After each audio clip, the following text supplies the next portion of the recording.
Yeah, shout out my boys, man, we paved the way. Yeah, roll with the punches like a crashing wave. To the haters that think they special, I can't see you from the higher level. Does that close your eyes and fall asleep? I got you in a headlock. Visit you inside your dreams, you'll see me at the tip top. Nightmare to your team, now your album's about to flip flop. Saving all my green, I'm raining singles down like drip drop. Drip, drip, don't you ever give me lip. They try to put me in a tomb, I just pop right out the crib. I came in like Sonic Boom, meet your doom. Take the lick, a dozen rappers in a room, and all 12 are getting hit. See me robbing rappers like it's Gotham, he's too tough to stop him. These rappers on the rise, I guess it's up to me to drop them. This not bump it in your car, no I don't shoot for the stars, I shoot for the highest bidder. My advance is rather large, show the labels what it costs. Cut the check or get lost, you begin when I win. I'm 50 Cent mixed with Nas, all I made was a cause. All they gave was applause and a grave on my enemies. Now welcome to my TED Talk. Yeah, shout out my boys, man, we paved the way. Yeah, rolled with the punches like a crashing wave. To the haters that think they special, I can't see you from the higher level. Higher level, higher level. These mountains that you climb kinda start to look like pebbles, yeah. Higher levels, we on higher levels. All these things that you flex ain't the things that make you special. Higher levels. Big talk, you loud mouth, I take the beat and I chow down. Feast all up in the booth, the studio like a powwow. Just count down till I blow, fired up like pyro. You act dumb to go viral, but you only ever the sideshow. Like, hey, you can never take me out, I keep taking different routes. Copycats keep trying to switch it, but they missing all the clout. Every day I deal with doubt, I just rap what I'm about. All the haters I defy, double size my account. I just count the profit, keep on making comments. We get it poppin', got your girl talking my favorite topic. She know I rock it, not your average Joe, my life exotic. And you're just jealous, you don't got it. Got me way up in the skyline, won't be phased, I'm on my grind. Higher levels, you won't see me till I fly by. Day by day, I keep picking up the pace. Middle finger to the ones who acting fake, big mistake. Yeah, shout out my boys, man, we paved the way. Yeah, rolled with the punches like a crashing wave. To the haters that think they special, I can't see you from the higher level. Higher level, higher level. These mountains that you climb kinda start to look like pebbles, yeah. Higher levels, we on higher levels. All these things that you flex ain't the things that make you special. Higher You don't know levels. about the hours, you don't know about the minutes. You don't know about the blood, the sweat, the tears that I put in it. I've been living like a hero, they've been calling me a villain. Haven't pocketed a dime, even though I made a killing. You don't know about the hours, you don't know about the minutes. You don't know about the blood and sweat and tears that I put in it. I've been living like a hero, they've been calling me a villain. Haven't pocketed a dime, even though I made a killing. Look at the obstacles we overcame. Can't take the picture, we're inside the frame.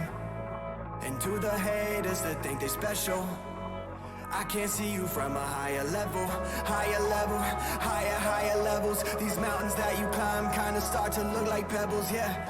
Higher levels, we on higher levels. No, this that crazy spot where your angels turn to devils. Higher levels.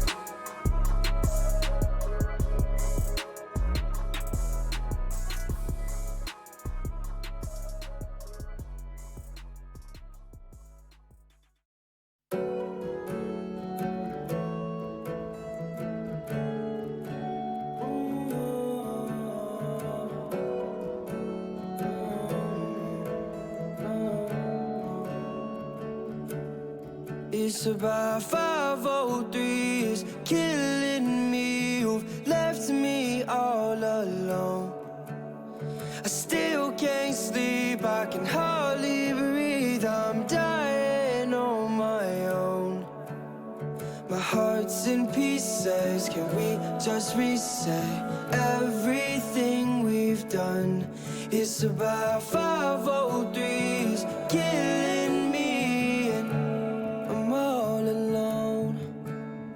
It's liquor for the pain, cause nothing was the same when you walked out my life, when you walked out my life. Yeah, we were so amazing, beautiful creation, gone in the night, yeah, gone in the night. And like a storm, you destroyed my way of life. I cry every time I'm not yours, but you're gone. I guess guess I'm paying the price, cause I wasted your time. It's about 503s killing me. You've left me all alone. I still can't sleep, I can hardly breathe. I'm dying on my own. My heart's in pieces, can we just reset everything we've done? It's about 503s killing me. I'm all alone, and I know I've lost you, and I know.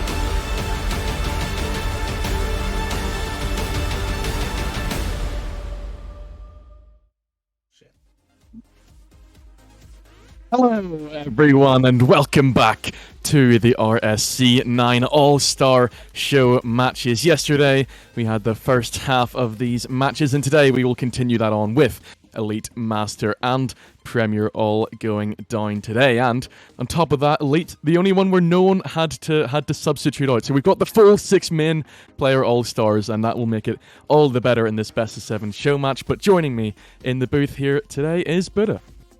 Hello. I hope everyone's having a good evening. As we see on the screen, on the All-Star Red, we've got Spartax, Thomas, and Sezon. Let's see, for the Blue, we've got Nick, Sato, and Limis. These are your top 6 in league play statistically. So, hopefully by the time we have the Clash of the Titans, and obviously got to give the recognition for the substitutes there: Skaze, J Hills, Rollback Noodles, and Genkino. I want to say it's.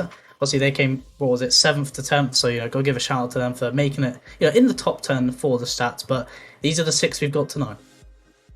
Yeah, absolutely, and there's some rivalries in here, I'm sure, with what went down in the playoffs and in league play, but, now they have to settle the differences, come together as a 3, and, try and take down the other team in this show match affair. It doesn't mean too much, there's no trophies on the line, but there's still the pride of saying that you were the winning all-star team, and there's also some pride in here, I think, especially for Limis, considering he's the one player that's going to be on this pitch that didn't make the playoffs. So, maybe here's some chance for glory, and even though he didn't make top 6 in regular season.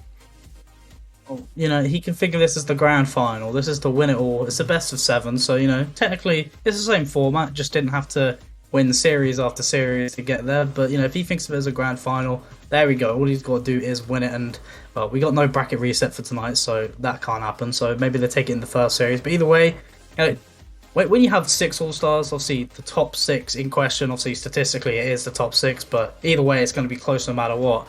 You expect game 7s, but even if you see a 4-0, it's going to be really close individual games because this is literally the best of the best in the tier. And obviously they're all great representatives of the tier for the Season 9 league play. So I can't wait to see what the series has in store for us. Obviously, I don't want to predict how's it going to go because, to be honest, it could go 4-1, 4-0, 4-3. But I can tell you this, every game is going to be close. And if it's not, well, I might as well just retire and why am I here, Yeah, it's definitely tougher to call when, we're talking about it pre-match here. There's no stats. These players, they might have played together before in RSC or in other competitions, but if they have, it's not been for a while, and they're just coming together for this night. So it makes it all the harder to predict, and predicting is already pretty much impossible, especially in RSC from what I found. I mean, I got pretty smashed, I think, in the RS cast predictions, but yeah, either way, I feel you in that. I feel you in that one. Don't worry. I feel the pain. It didn't go too well for us over there, but yeah. Let's hopefully get into it somewhat pace. We've got another 2 joining there, I think. Oh, that seems like we've got all 9, but yeah, I think it might be time to hit the marks with this Elite best of 7 show match. Hopefully, all of them are ready to go.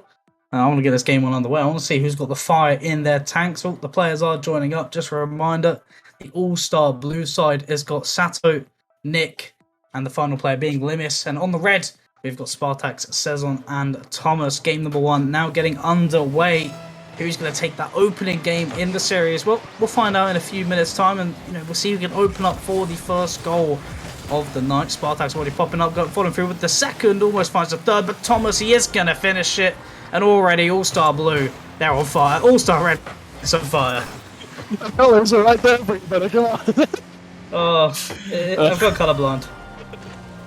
Oh, yes, indeed. Red will take the lead, and they are the majority Ignis team here, with Thomas and Spartax being from the Red Conference, and then Blue, Angeli, is the majority Ignis, or the majority Glaciers team with Sato and Limis. So, that maybe helps us a little bit in understanding which conference each team is from, but yeah, much better start for Red here in the opening 20 seconds. It's decent pass from Spartax, looked like he might have just scored the double tap himself, but had to get some help from Thomas. But no, Blue trying to fight back here, although that's a big boom coming out from Sezon and Spartax.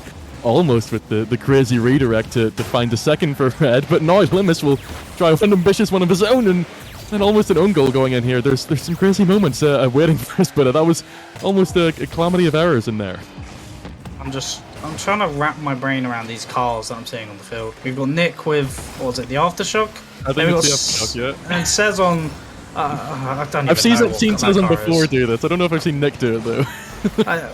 What is going on? I can barely see the colours right, let alone the car names here. But Sato going for it, almost finds the block. Great save there from Sezon. A good thing to pick out. Spartax, I believe was player of the season in the Elite. I could be wrong there, but I'm pretty sure he was with his stats. But already there it is, goal number 2. The talk of the man. He finds a second one.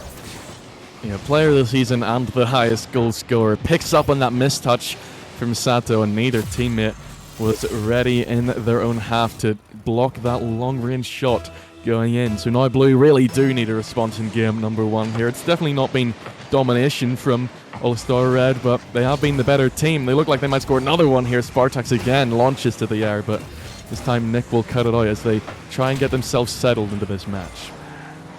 Demo there from Spartax. 1.5 minute has gone. Thomas trying to convert for goal number 3 here with an opportunity on the sidewall. Look for the pass. I'll be able to find it. Sezon challenge. Does beat out Sato. Spartax look for a shot.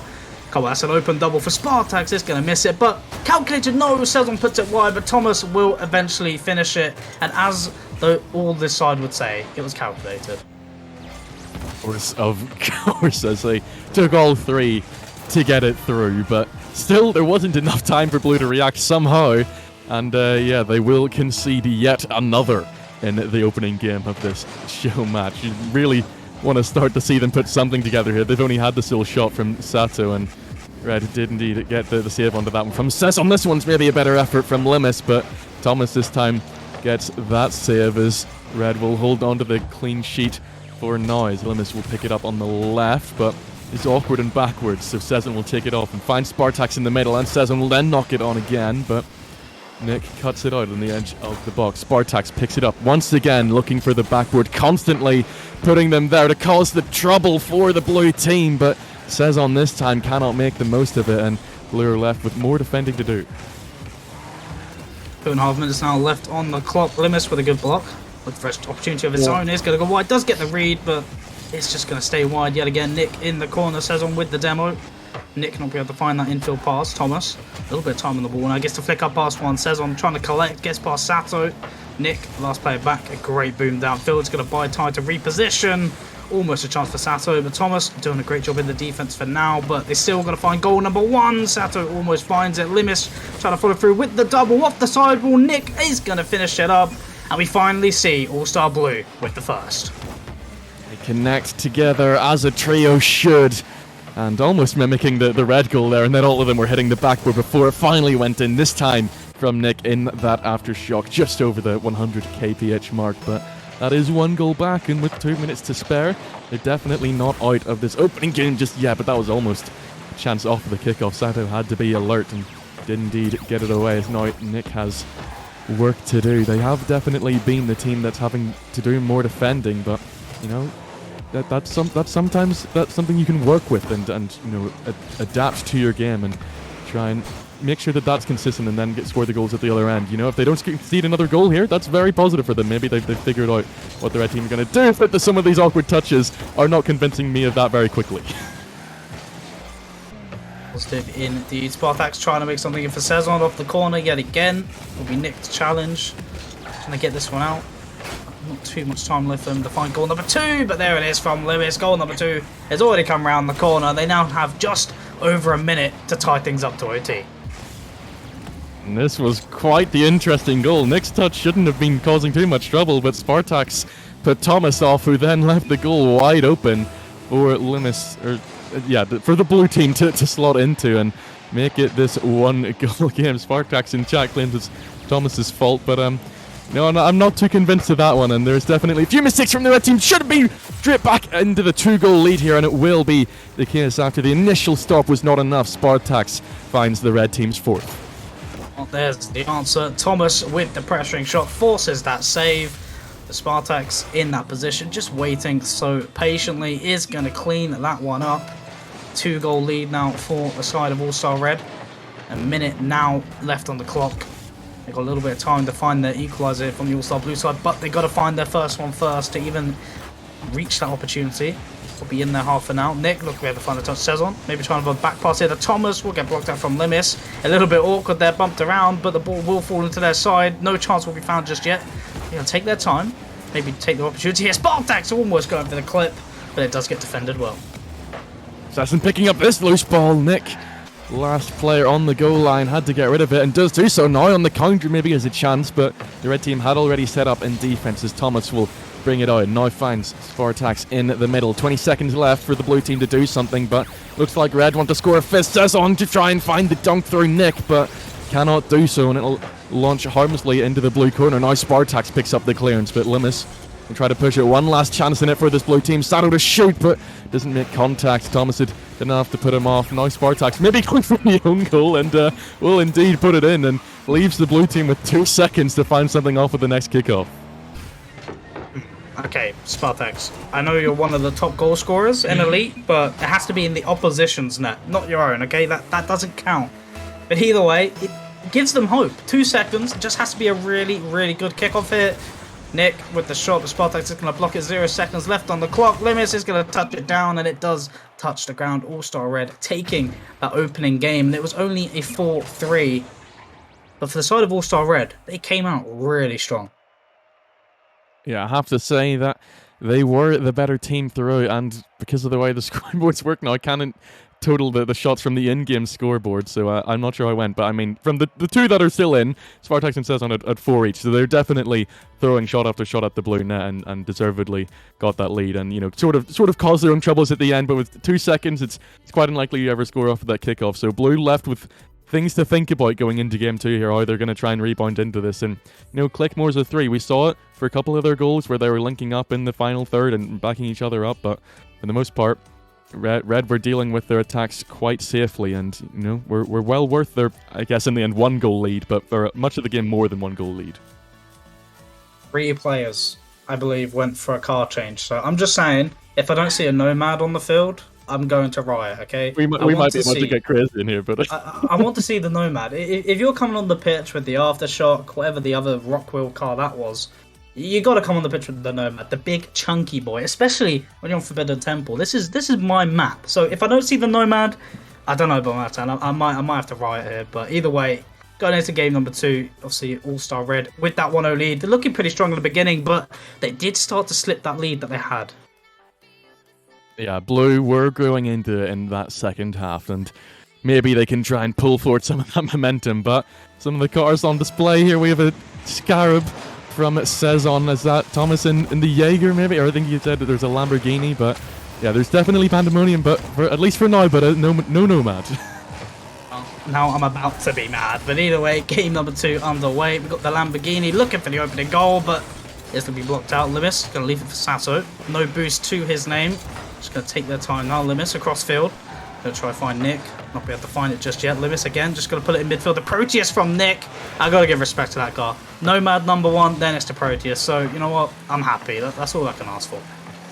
Proteus, a solid choice in this show match here. Really going to show the other team just what he's made of in the selection. But that's a dodgy touch out to Spartax, and then Saison almost had the crazy flick on Thomas. Probably should have had that one on target, so should Spartax, and somehow Red Horn in the lead, but that one will fly in from Saison as the Scarab gets game 2 up and running. There it is, not even a minute in, off that post. And Nick he's just like, yeah, you know what Saison, as you've got the Scarab, I'll just give you the ball. You are the ball, but I'll give you the ball instead. But for once, we see All-Star Red. Well, not for once, but again, we see them in the lead. But All-Star Blue still not found the opening shot, not finding any possession in the opposition side. It's been left in the blue side almost all game long so far. Thomas from the backboard. He's going to drop down in the corner, Spartax. But a little bit of time now on the ball, looking to find a good touch here. Gets past one, gets the collection onto the ground, trying to get past Sato. It's going to be a good block. Thomas with a chance now. A little bit of boost in the tank, taking his time. Maybe go for the flick reset here, but doesn't find it. The Spartax with the following shot, and just like, oh, what a save from Sato. I almost called it, but what a save. Yeah, Spartax was looking for the dunk as well, but Sato got it into the corner to safety. Didn't allow Spartax that rebound attempt, and keeps it at the 1-goal lead for now. It might be 2 now, though. Saison on target. Limis on the goal line. Clutch moment there to once again keep it at 1. Now Nick will try and get it away. Maybe should have left it for Limis, who's maybe in the better position, but Spartax has just picked this up out of nowhere. Blue team really struggling to get it out of their own box even, and constantly giving away possession. Maybe this is a better chance now, though, as Limis tries to get around Spartax, but again just gives it to him, and Spartax, luckily for the blue team, had no boost to get a strong shot on target. Might have done enough for the Saison assist, but no, he will go flying past the ball, and this really is quite the crazy elite show match going on right here. Yeah, these players having a little bit of fun time. Still not seeing the first shot, but what a save from Limis. As I was saying, the first shot from All-Star Blue. We've still not found it. There's some reason talking about red cards. You know what? I don't care about cards. I just want to see some goals. I want to see some clips. I want to see you guys prove why you're the All-Stars in the elite tier. That is what we're here to see. We want to see the series of a lifetime for season number 9 before we head into the next. Touch out from Saison. Spartax does get a touch, but probably not the best that he's looking for. I'm not going to recover as of well, and I can't believe I'm saying this, but All-Star Red already have 9 shots, but only have 1 goal. Yeah, the inconsistency in front of net might cost them later on in this match, as Nick almost had the equalizer there, but Thomas made the stop, and that was the first stop the red team have had to make. So, you know, alert on defense when they have to be, and I guess that makes the 1-goal lead count for a little bit more, but blue team are definitely going to have a few more chances like that, and might just catch the red team lacking, considering how little they've had to do on the defense throughout this series so far. And this one trying to threaten the red half once again, and they will cross the halfway line. This time Nick picks it up and gets it in for Sato, who has it on target, I think, and it will indeed rebound off of the post and slot home for the blue equalizer. Nick gets a little touch, doesn't get the follow, but Sato, he is there to recover, finds that finish, and that is a way to equalise it. They don't wait to go, what was it, like 4-0 down, 3-0 down, something like that. They get it straight away after conceding 1.5 minutes approaching left on the clock, and we have definitely a lot closer game than we did in the opening one, but anything can happen in Rocket League. Obviously, all of a sudden, All-Star Red might just end up peaking. Spartax puts it out. Could recover here with a follow. Looking for a shot of his own. It will maybe just fall on target, but Nick, he is there. Not going to let that one slide through. Thomas trying to keep the pressure going, but the defense rotation is there from the All-Star Blue side. They still look to counter for the second. Get something more than their 1-9 record so far in game number 2, but it doesn't really seem to be happening for them, especially with Limis's 4 saves from the blue team. But can the blue team go and do anything the other way? It's sort of lacking offensive pressure at the moment for either of these two teams. Clear-cut chances at a premium, and might take something special. I think something special that a lot of these players are capable of. You know, we've seen in all the clips, the elite clip of the season this season was absolutely ridiculous with some of the things they were scoring, but yet to see too much of that in this All-Star Show match so far. And you know, I think it might be coming in game number 2 here. We're slowly going towards an overtime as the 30-second mark will be ticked over. That was a chance for blue team to take it, but they didn't get the lead there. And you know, the closer we get, the more sure I am that overtime is beckoning, and that a crazy goal is going to find the winner. Or we just go to overtime and just get a simple, I don't know, disconnect of kickoff and, you know, open that shot. There we go. Decides the series. All done and dusted. Well, 3 seconds left on the clock. Most likely going to approach that overtime stage unless someone can be the hero. Nope, it will touch the ground. We head over to the first overtime of this series, and it will be in game number 2. But the question is, who's going to take it? All-Star Red or All-Star Blue? Almost into the middle. Limus just missed it, but only Nick was there to find the read off of his miss. Now Sato will go into the middle as Thomas will take it away from Limus. Has it to Spartax now. A chance on the break win the 2v1, but shot is tame for Nick to deal with, and he will follow up his own wall bounce as well. But the possession still finds its way over to the red team. Thomas looking for the read off of the corner. Does find it with the center for Sezon, but Limus shuts that one down, and now he tries to find possession in the corner. Instead, leaves it off for Nick. Midfield pass coming out here from the red team as Thomas looked like he could add something on target there, but couldn't find it. Means the blue team will now have a chance. Spartak's pretty easy save to deny Limus. Thomas has it over one here, but Nick again, as the last player, will find the block away for the blue team. Limus off for the corner, only finds Sezon, who has to chase for 0 boost, but Sato wasn't closing him down, and now he chooses his moment to strike and will get it over the halfway line, but only to a red player. Now Nick will pick it up. Very back and forth here, very tough to call. Limus almost had a rasping one towards the far corner, but red will shut it down once again, and once again, really looking for a shot that actually troubles the defense, because both teams in their own third look pretty comfortable until now, as Sezon will take it and take the 2-0 series lead for the red team. There it is. After 12 shots, All-Star Red found goal number 2. After shot, they finally found success. I was going to pick up on how they shoot that much with the top striker of the tier and just somehow not even find goal number 2. Well, they answered it eventually. It took them a lot of attempts, but they got there in the end. But All-Star Blue definitely stepped it up compared to game number 1. Obviously, didn't have a lot in the shooting department, but it definitely was improved, and it was there at times of the game. But you just need to see more opportunities for them and just taking down those mistakes. But I'm just saying, if they're car changing to another meme car, it's got to be the Nomad. If you're on the stream, it has to be the Nomad. If you don't have the Rocket Pass, I don't care. Just buy it. Just get it.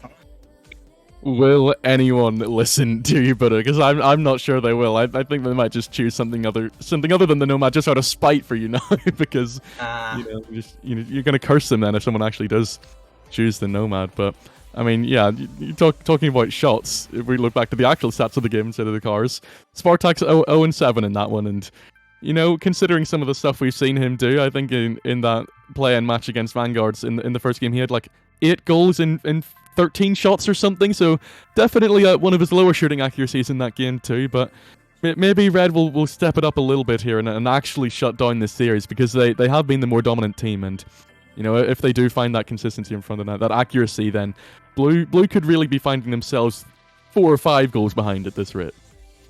Sure, I mean, if you get Spartak just popping off with your shooting percentage, it's definitely not something you want to be a part of. It's definitely a dangerous thing to have on the pitch, so they definitely need to knuckle down and, well, in a way, just shut down Spartak. And obviously, if he does get to that point where he is putting almost every shot on net, they need to be ready for that. And obviously, the defensive rotation has been pretty good from them, so I don't think they'll struggle too much, but they just got to expect that his shooting is really lethal when it is, and if it's the Nomad, it's going to be 110%, so I'm just saying. I don't see it yet again. Have I missed anyone with it? I don't think it's happened, Buddha. Okay. Why? I just want to know why. What have I done to these players to deserve this? You might have to go into game chat here if they're not watching the stream.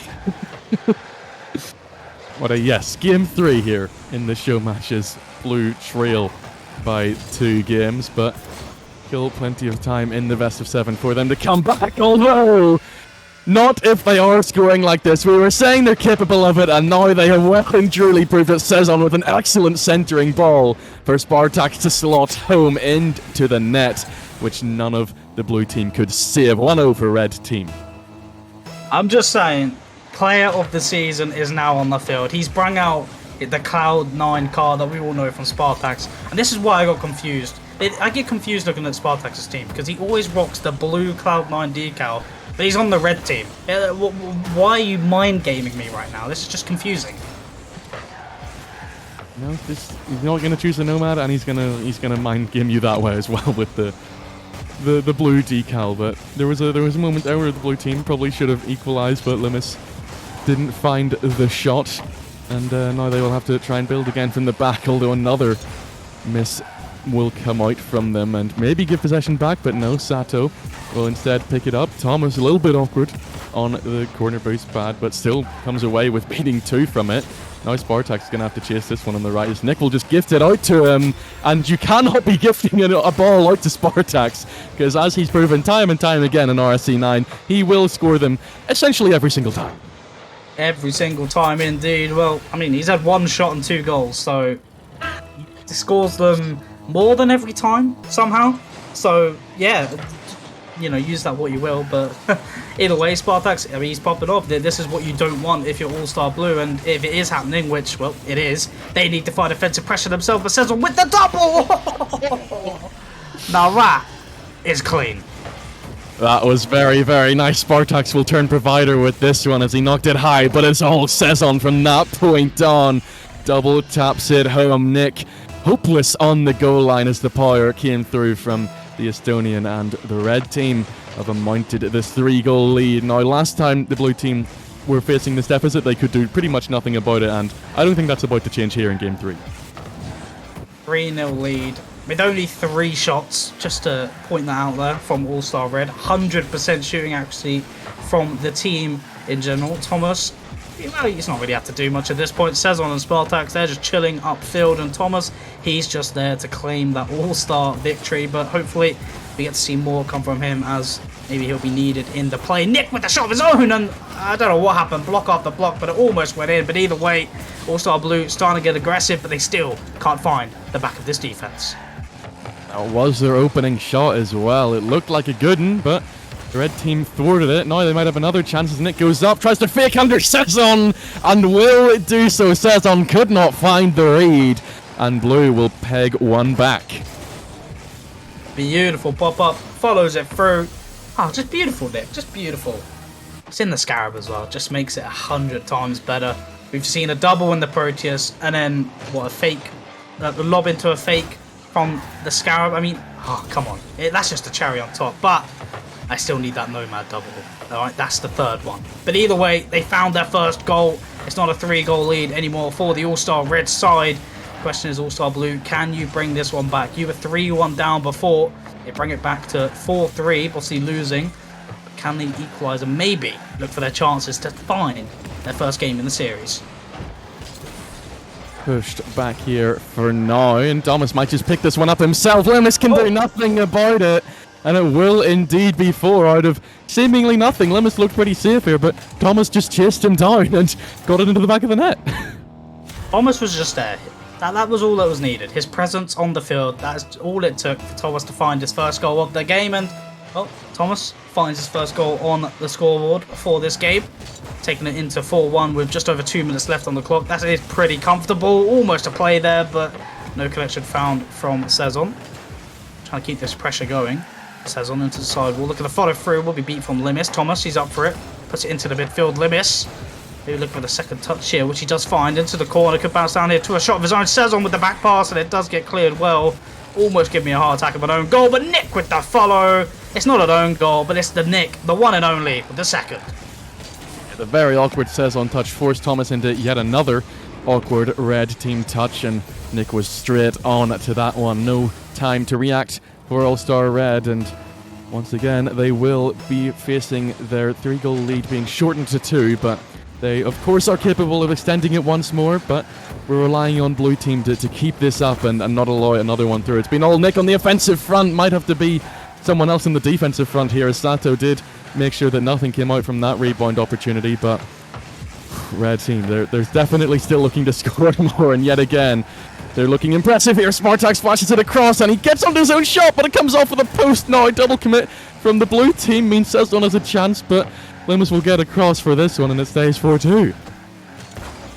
Ah, Spartax, you just had to ruin that shooting percentage. Oh, almost goes in off the crossbar. Spartax trying to find a shot on net. Is a teammate going to stay?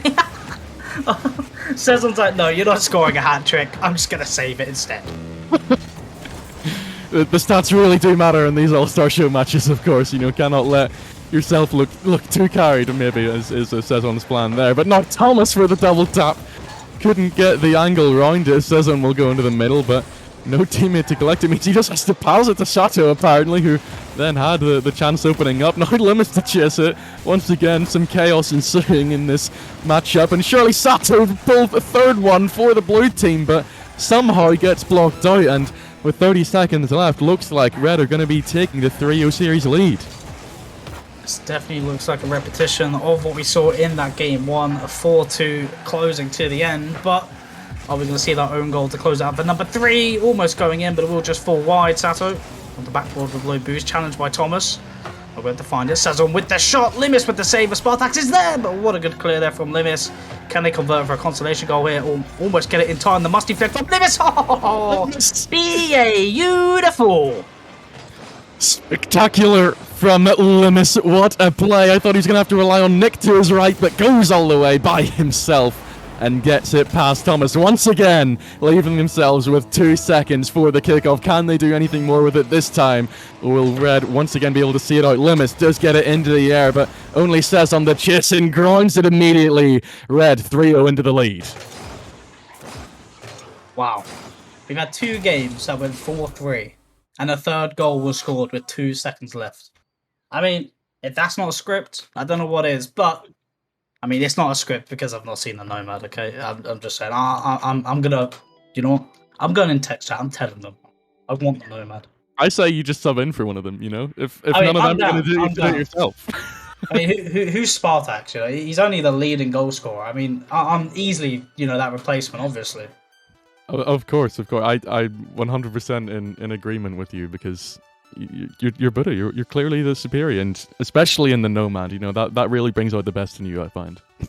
Exactly. If you can't challenge the ball properly, just be a big car that just blocks it for you. But 3-0 in the series, on the verge of a sweep here, but you never know. The reverse sweep could happen, but I would be starting to question things if that did happen. But, you know, it's a possibility. It could, but I'd say it's unlikely. I mean, is it any more unlikely than another bracket reset, really? Anything can happen, man, you know? I say we just go for another round if they pull this off. I mean, Source is here, so if there's no bracket reset, it could be a reverse sweep. So the chance is actually just increased. We have to flaunt everything we can in his face, you know? But game 4, we will go, and Red will look to close it out. They're struggling to get onto the pitch here, though. Someone is not in the lobby, so we will all cycle out, as Sezon has disappeared for some reason, so we will have to waffle a little bit more here, but hopefully he will join back with impetus, and there he is. So yeah, they will all join back now, and after nearly a false start, hopefully this is the actual game 4, although they're still not all joining, but what's going on? Maybe. There we go. Maybe with the little delay, maybe he was purchasing the battle pass. No, he wasn't. I'm not gonna see it, am I? It's just not gonna happen. Yeah. It's becoming more and more unlikely, really. I mean, it might be over in this one.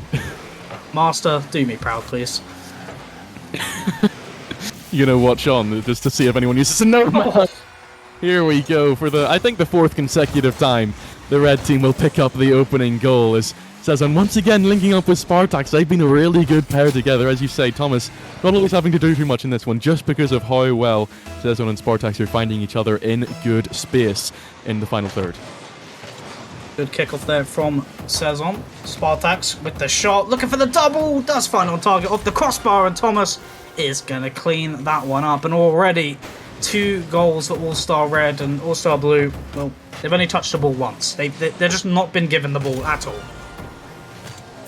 Yep, and for the first time, they're being scored upon by a hotshot this time, as Thomas has brought out that secret weapon, and you know, maybe that's the thing that's going to enable him to be the goal scorer for this red team, although this time he'll just take out Spartax and allow Nika looking at their net, and Sezon awkwardly gets it away, and indeed does not get it away, because Sato has the read in the All-Star Red box and will have the deficit. Sezon just not successfully finding that backboard clear, puts it down instead. Sato, well, he's there. He's ready to catch that on any day of the week. He can play catch very, very well. Half a minute in, we've already seen the 3 goals happen. Could be seeing a big goal line of a game here, or it could start to die down. We see the teams fare out on the pitch. Spartax left for it. Will be saved from Limis. Thomas trying to find something into the corner, blocked out from Limis into Sato. Sato finds a touch up. Falls back into himself, putting a shot on net off the backboard. Nick could follow here with a shot. Does just fall wide, but Thomas finds a save.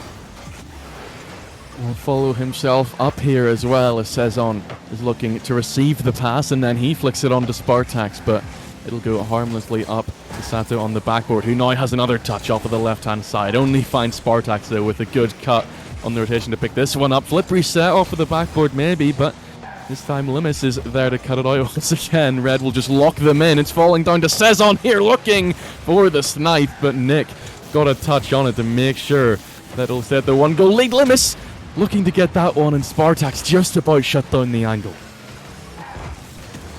Sezon trying to take control now. Not going to be able to get past Sato. Thomas is going to put it wide into Spartax. Challenged by Limis, beat by Limis, and it's just going to go in. Powered into that back right. A great placement shot there from Limis. And I think that might be the first blue equaliser we've seen all series.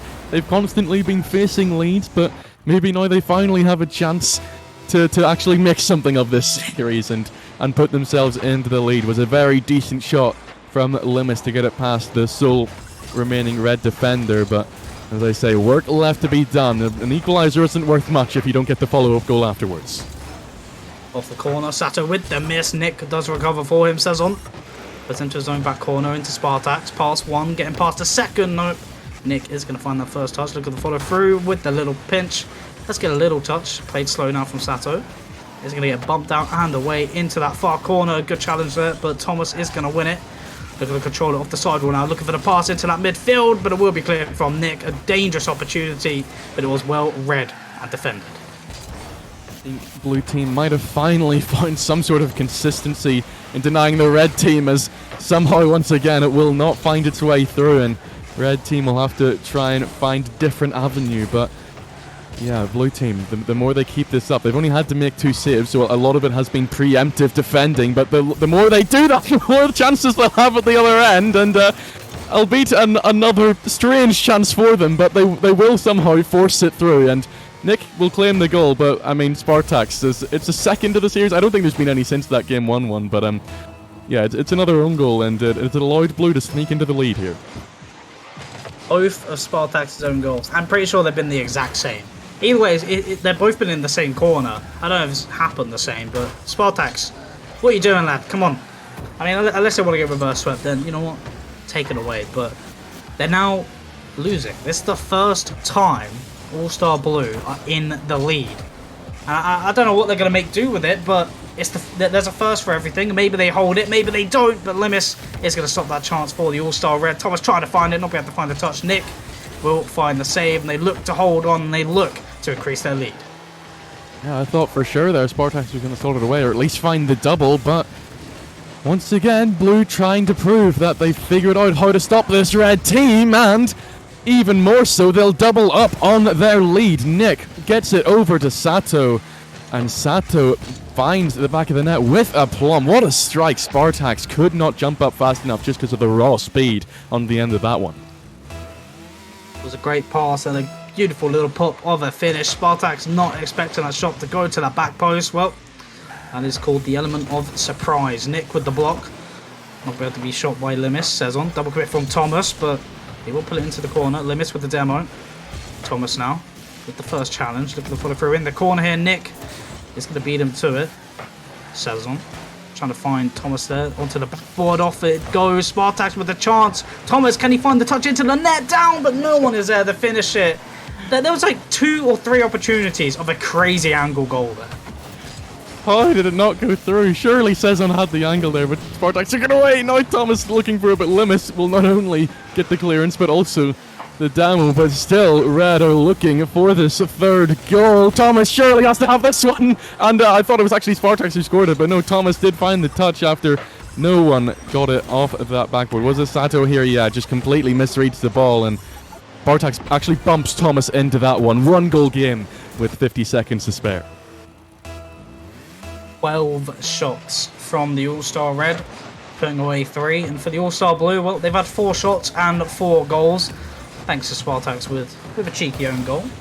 A demo there from Thomas. Could open up here. It's going to fall wide. Spartax with a very good touch. A very crucial one to buy time for that rotation. But Limis into Nick. It'll be a double commit on the defense. Spartax. Great touch up onto that backboard by the corner. A demo will be in play. Could be a chance now. Just going to pop it onto net. Spartax with the shot, but what a save from Nick. But it will be another shot. Spartax almost putting it in. 4 saves from Nick has really saved the defense. Limus with the shot off the post. Sato with the follow, but what a save from Sezon. Is it going to be finished? No. Save after save. What? Madness in these last few moments. Is there anything left in this red team? They're trying to get it going forward, but Limus will knock it backwards. Thomason says on double commit. Spartax to keep it alive, but it hits the ground. And finally, after some pandemonium at the end of Game 4 here, Blue will get on the board in the All-Star Show match. Get a victory in the series. They're not going to get swept, so at least that's, you know, that's a little bit of weight left off the shoulders. But reverse sweep. I mean, a 1 step has been done. Obviously, they got 2, 3, and 4 to go, but they're in the right direction. They've taken that first game. They found their first lead in the series at all. So, you know, there's always an up. There's always an improvement by game. But All-Star Red, I think it just comes down to really if they utilize how many opportunities they had. I know they had over 12 shots, and you know we know Spartax. When he has so many shots, he's dangerous. But 7 shots for 1 goal, that's just not what you expect. Especially, you know, if this team need to win, that needs to be better shooting percentage. Yeah, there's definitely been struggles in that aspect, and I do think some of it comes from some of their positioning. You know, there's a couple of moments where I look over to them, and even if they're not double committing, you know, sometimes 2 or even 3 of them are all in the same spot, and yes, a lot of the time they do keep that alive and get the shots, but often it's making those angles much tougher and giving the blue team more space to work as a 3, as a unit in the defensive rotation. So Red, yes, you just in general shoot more accurately, but also make sure you're spaced out. You know, make sure you're not all over each other, and that, you know, when the opportunities do arise, you're there where you need to, and there's not a teammate about to take it away from you. Even in the one they did score, you know, Thomas and Spartax were both going for the ball. They just both wanted the goal added to the stats. Sezon, they look for a double here. It's going to find it. Oh my. He does it again in the Proteus. This man is just unbelievable. What a touch under the ceiling, and follows it up with the read. I mean, Sato, you could maybe argue should get the touch, but that's a very, very awkward ball, and only as a result of Sezon's crazy first touch. But to follow it up with the finish is just crazy, and what a spectacular way to open up Game 5. Spartax to Sezon onto the backboard. Will it be finished? Will it be a shot on target? But what a save from Nick. Thomas turns for it off the crossbar. No, it will just fall in though. A 2-goal lead again for All-Star Red. But we were here last game, and look how that turned out. We were, but this is much, much quicker, and they look much, much more tired of this blue rebellion. They look like they want to shut down this series now, get it over and done with in 5, and make sure that the blue team do not have any hope left. Sezon in the chat says it's the car, and I could well believe it, because some of the car choices are just as crazy as the shots. Yeah, you know, I was saying how Spartax has to, you know, kind of make advantage of a shooting percentage. You know what? Throw that thought out the window. Sezon, Proteus, that's the answer to the W. That's the answer. Nearly found an assist this time, but Spartax could not get it on target. Now another awkward touch from the red team, and somehow it still came back out to them, but Sezon couldn't get it on target, and then Limus knocked off to the right. Thomas back into the middle here. Sato can only force it a little bit further on, but Thomas cannot do anything with the possession, and means that Red are forced back to the halfway line. Now Limus, what can he do? He's caught it here and will flick it over Sezon, but didn't have anything to get past Spartax. He's now found Thomas, and Sezon, I think, saved that. I think that one might have been going the whole way through if he wasn't there. Now maybe a chance for All-Star Blue at the other end, but Nick cannot control himself round it to find the angle. Spartax finds Sezon. Not going to find a pass in the midfield. Sato has the first touch up, trying to find the dunk. Will be Thomas to win it. Nick now leaves it for Sato with the shot on target, but it will be a save from Sezon. Spartax now, plenty of boost in the tank. Tries to pop it over Limus, will fall to Thomas instead. Looking for the block, but it will be a shot, but what a save from Spartax. Rotates ever so efficiently. Thomas, 0 boost, not going to be able to do too much. Will be Sezon trying to open up this play, but Nick not going to let anything fall through off the backboard ever so easily. Spartax with a chance, but Sato with the block. The defense of All-Star Blue does not give up easily. Trying to use what they have learned throughout the series to cancel them out, but it's easier said than done, as once again the All-Star Red team will strike, and it's Thomas to do a very nice touch from Saison into such a delectable position. Thomas is always going to stroke that one home. I said it doesn't give up easily, and, well, look what happened. The goal happened. Well, I'm sorry, All-Star Blue. It's just not your day. Maybe I'm your curse, but All-Star Red with goal number 3, looking strong, as they have been all series long. It's just whether they can hold it all game long. Can they keep that consistency going? This might just bounce in, but Spartax will find the save. All-Star Blue still looking for the first goal of this game. 2.5 minutes has gone. We've got half a game of Rocket League left, and they have to find 3 just to head to that overtime. It's very possible. We've seen it happen earlier in the series. Thomas looking for a double here, but it will be popped up from Sato, looking to find this one out for a counter. But Spartax looking to keep the pressure up. Saison will find the challenge, beats him a bit first into the corner, but nothing too dangerous made of just yet. Spartax challenged by Sato, and you're going to see it go back into the red half. Blue have to find something better in the final third here again. They had possession of the ball, and again, they just don't really offer anything in front of net, allowing the Red to pick it back up and throw themselves back at the blue half. Maybe this will be a better chance, as Saison's missed it, but again, they're just not quick enough. Even when the Red team make a mistake or two, the Red team are always just quicker to react, and it means that they'll find yet another one, this time on the counter, and it's Thomas completing his hat-trick. Hat-trick. That one little extra touch secured the goal. Just made Limis unreachable for the ball. Thomas finally, making a statement of his name in the goal-scoring department. We've seen him score 1 here or there, just supporting the team, but now stepping up to be that goal scorer in potentially the last game of the series. Spartax is going to play it slow. Good patience here with the flick, and there's the goal. And that all comes first with the patience. That is just utter composure from Spartax. Decent first touch off of the backboard, and then coolly collects it on the edge of the box to round the few remaining blue defenders and find that 5th goal for the red team. Gets himself on the board here. That is his first goal of this game 5, but maybe blue will look to find a consolation goal. Sato's there, but Spartax somehow gets around that ball and finds the block.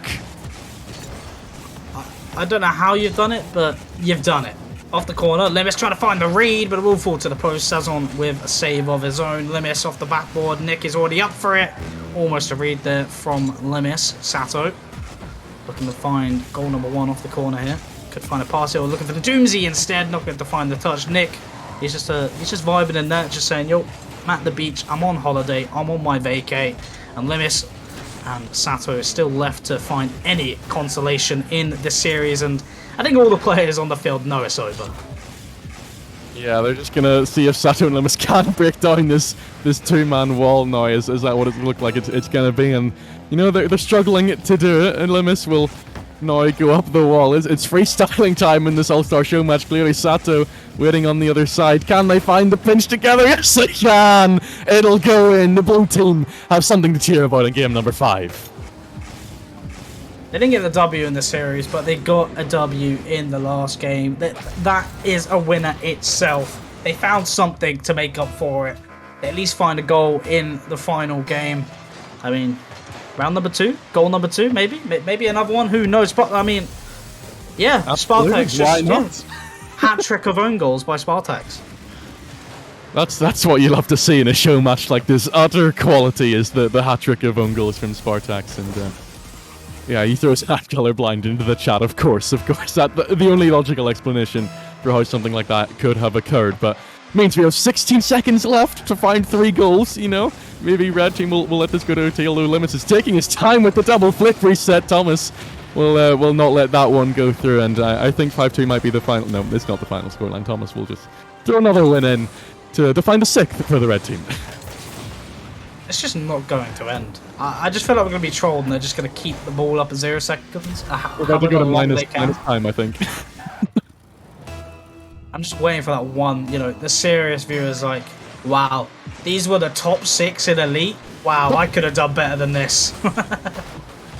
Yeah, I think a few players could have done better than this, and that one even will go in from Limus as it goes at bar. Don't get onto the ground. Clock on 0. Ball is out of play, and the All-Star Red team will claim the series in a 4-1 fashion.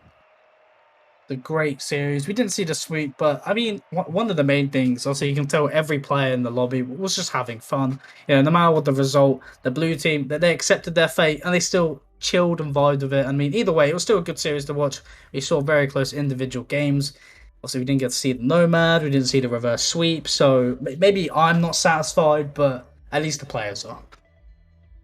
At least the players are, absolutely, I agree. They looked like I had a lot of fun, and of course they did so well all throughout league play to get themselves into this all-star position. But that will do us for the first series in Elite in this all-star show match stream. Next up will be a Master with another 6 players out here to prove why they were indeed the best 3, not just the best 6 in the league play of RSC9. But join us back here in about 10 minutes for that, as we will hop over to a quick break.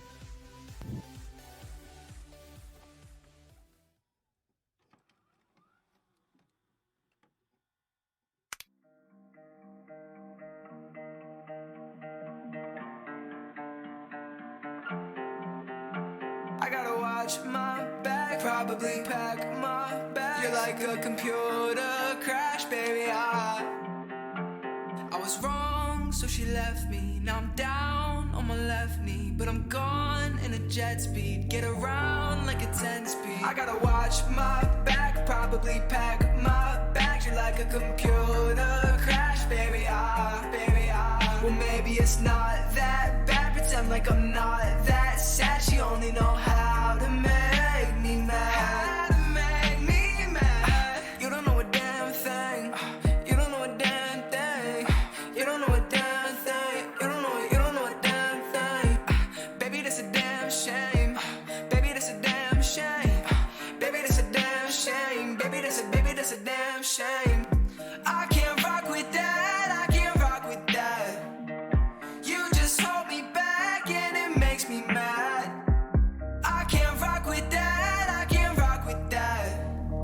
You just hold me back and it makes me mad. I gotta watch my back, probably pack my bags. You're like a computer crash, baby. Well, maybe it's not that bad. Pretend like I'm not that sad. She only know how to make me mad. How to make me mad. I bet she does it with ease. I bet she does it to tease. Somehow she got in my dreams. I'm a nightmare. This ain't how I used to see. I guess it wasn't to be. Not everything's what it seems. Making that clear. I think I saw the devil in her eyes. I sink, I fall. This happens every time. Go ahead and call upon another guy. This is way, way, way too much for me. The demons keep her company. I gotta watch my back, probably pack my bags. You're like a computer crash, baby.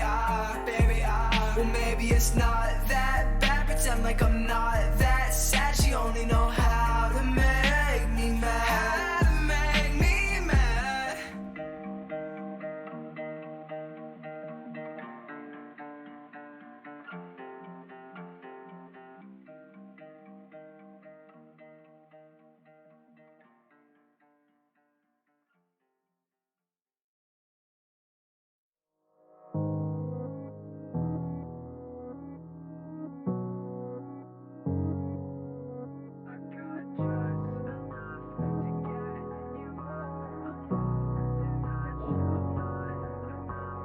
Wasting those amazing highs. I know you hate the way that I do just enough to get you up. It feels like I'm losing touch, I'm not enough. I keep running fast, I keep running faster. The world is such a wreck, I know I'm a mess, nothing less. I keep running fast, I keep running faster. You said that you wish I'd go. Why you live in a world so cold? I got just enough to get you up. It feels like I'm losing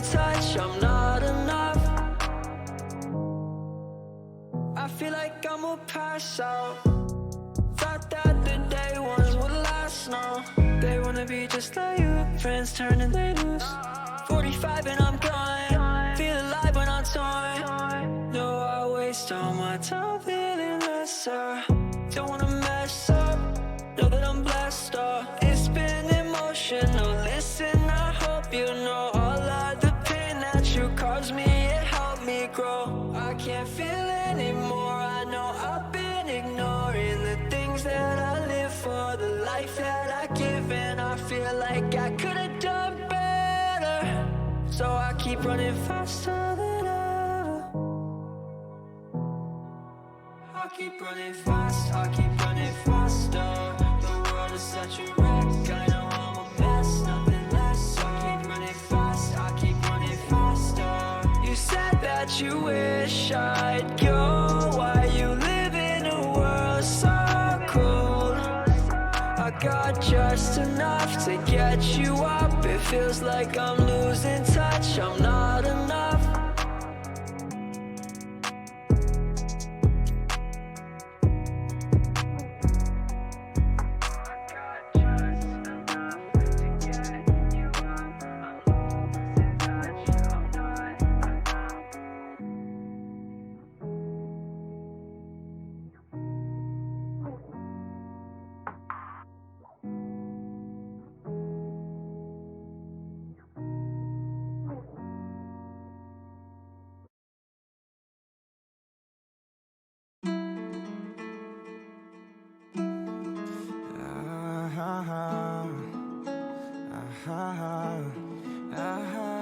I really ain't trying to concern you, but lately I've been a mess, and it's been pretty concerning how all my color turned gray.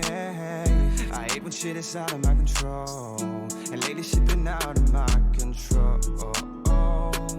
So I've been running fast in my head, trying to erase these thoughts, yeah, trying to find peace inside, but that shit's been hard to find. I cannot see it here, I cannot see it here. So I need to get away. Don't miss me too much, I know I'm gonna miss you, darling. Don't miss me too much, I know I'm gonna miss you, darling. Forever in my heart, but I need a new start, and find the happy me again. And clear sky, yeah, there will be, and one day I'll come home and better me. I really ain't trying to concern you, but lately I've been a mess, and it's been pretty concerning that all these colors turn gray. They say you can't find happiness where you've lost it, and I've lost it here. I cannot see it here, I cannot see it here. So I need to get away. Don't miss me too much, I know I'm gonna miss you, darling. Don't miss me too much, I know I'm gonna miss you, darling. Forever in my heart, but I need a new start, and find the happy me again. And clear sky, yeah, there will be, and one day I'll come home and better me. But for now, I'll be over the hills and far away. I'll be over the hills and far away. I'll be over the hills and far away. I'll be over the hills and far away. But don't miss me too much, I know I'm gonna miss you, darling. Don't miss me too much, I know I'm gonna miss you, darling. Forever in my heart, but I need a new start.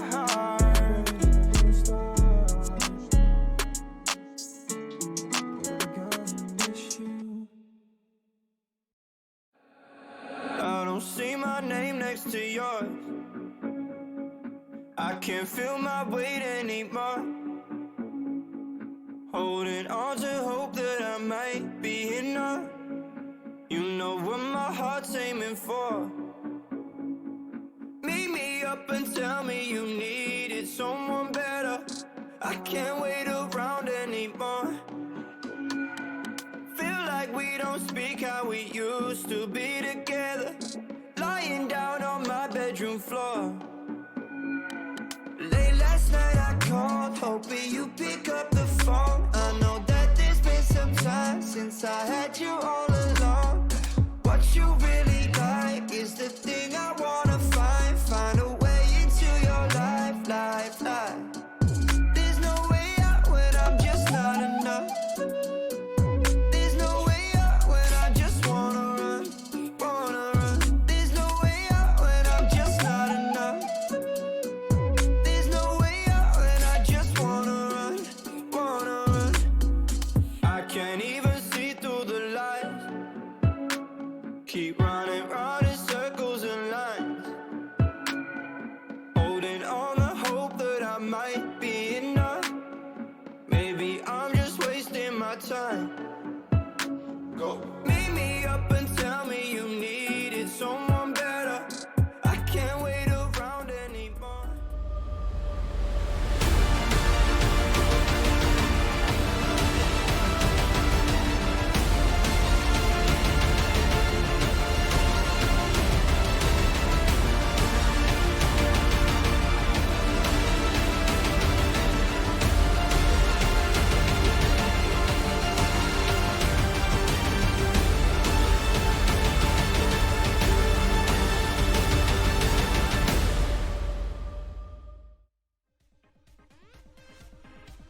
Hello, everyone, and welcome back to the RSC9 All-Star Show matches. We have just seen the Elite All-Stars take their first series of the night, where Spartax, Thomas, and Sezon came out on top in a 4-1 victory. But now it is time to move on to the penultimate show match, where the Master tier will feature. It's going to be KO, Berserk, and Valerie taking on Pluvo, also known as Louis. I think he might be playing as Louis in game here.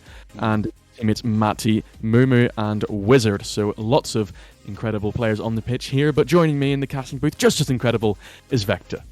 You're too kind, Barman, and it's good to be back with you. I think it's been a while since our last cast together in the RSC, and meeting each other within the show matches now in the post season, shall we say. It's no longer competitive. We've gone through all the matches that technically matter. These are just friendlies.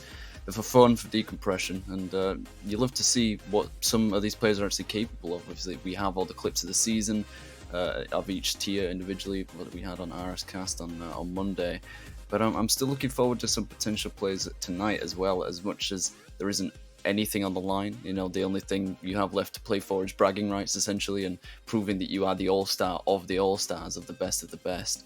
I still expect to see these players, without that pressure, without that expectation, do some even more spectacular stuff on the field when, you know, no one's expecting them to necessarily. It's just for a bit of fun, and that's what we like to see in the RSC. Yeah, certainly some fun to be had in the last series, and some crazy goals. Sezon especially scored two crackers, and yeah, definitely made me and Buddha make some noise. But I surely that has to be matched, if not bettered, by the Master tier. You know, we're going up in quality, or that's how it's meant to go, at least as we go on today. So yeah, I'm definitely looking forward to what they can do. And I mean, it's arguable that the Elite montage was actually better than Masters this season, but that's not to say that there weren't some amazing goals on there. And you know, maybe you'll have something to say about that. It's always the back and forth, isn't it? Like, if it's a good goal in a lower tier, is that because the defense isn't as consistent or as high level?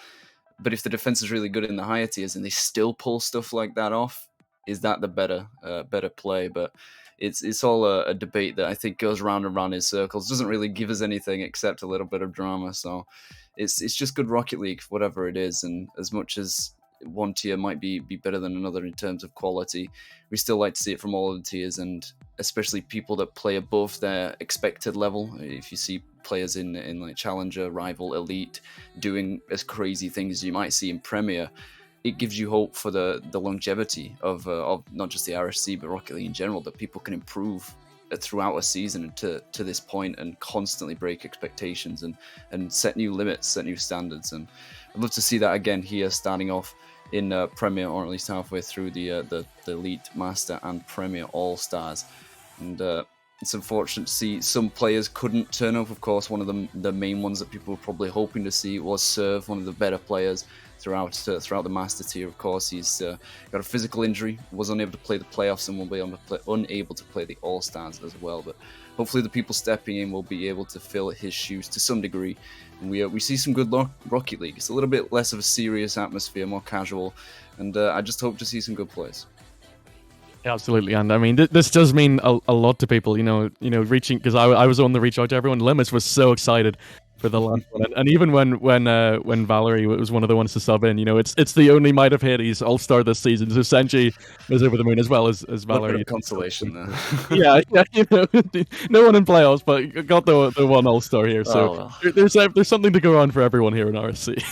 Yeah, that's the thing that you like to see, not just if teams haven't performed well, if players haven't played to their own expectations, that they can still show up, especially in a stats sense. That is the main thing that determines, who is the better, shall we say, quote unquote, players throughout the season. And I prefer that rather than it being just from playoffs, being one day of great Rocket League. Of course, deserved winners, whoever does win it or whoever gets far.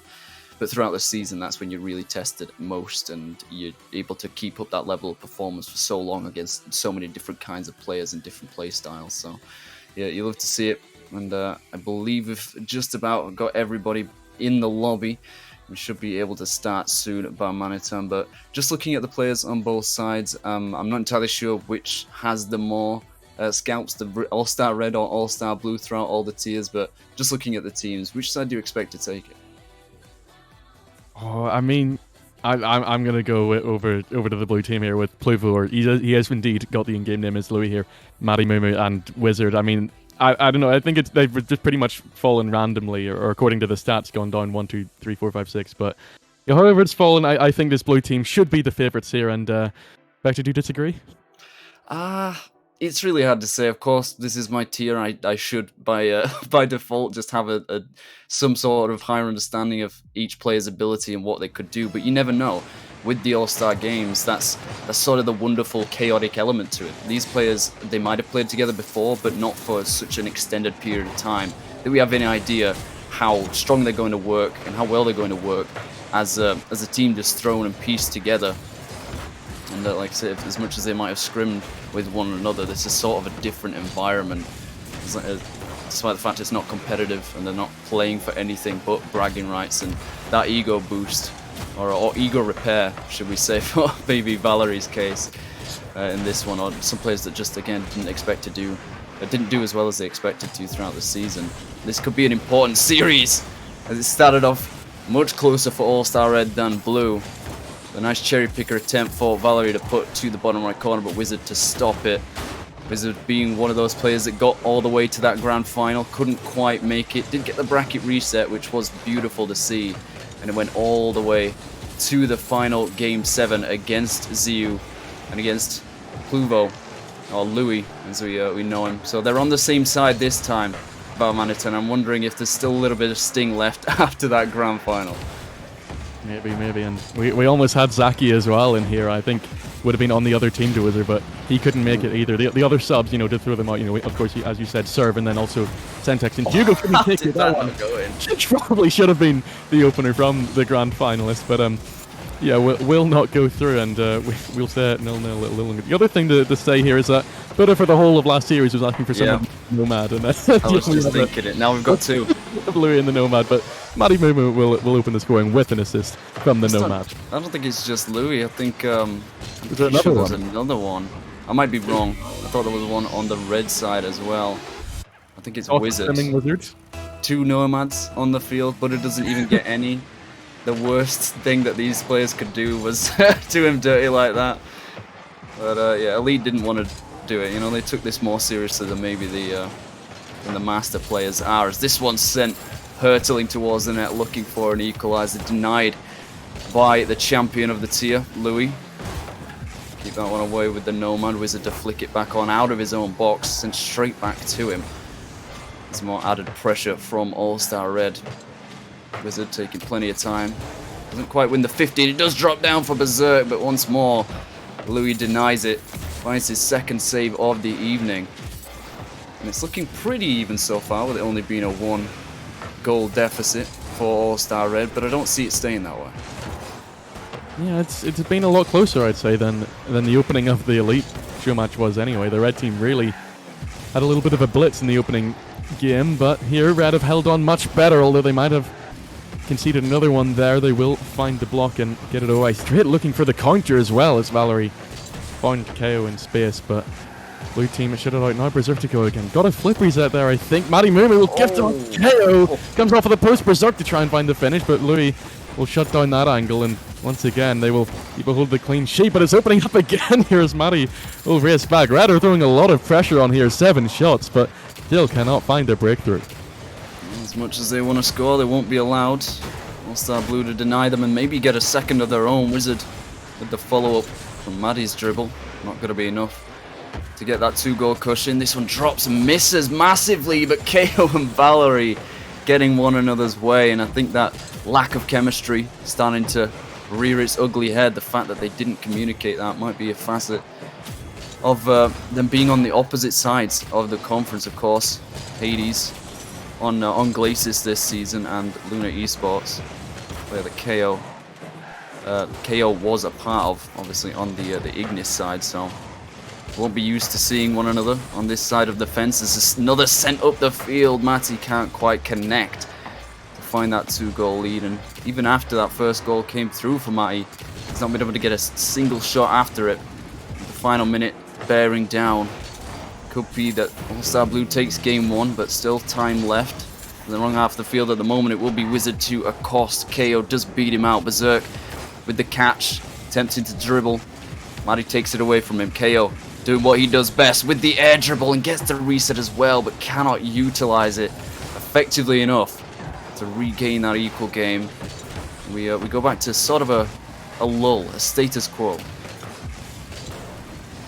Yeah, we're definitely still looking for some higher chances. That was a good look in from Valerie, but the blue team pretty much wholly combines on the goal line to deny once again. They have 20 seconds left now to find something, and yet again, blue just keep on finding those clutch touches in their own back half. This one is another opportunity, and it's another one that the blue team will deal with. Berserk has to race for this one, and will just about collect to deny Louis. Now racing up the right hand side, Louis will turn back. They're going full defense now, the blue team, and it will do enough. They put off yet another opportunity from the red team, and it looks like Matty Mooney can ground this one, which he can. The blue team will somehow see out a 1-goal lead that did not look like it would stand for a moment, really.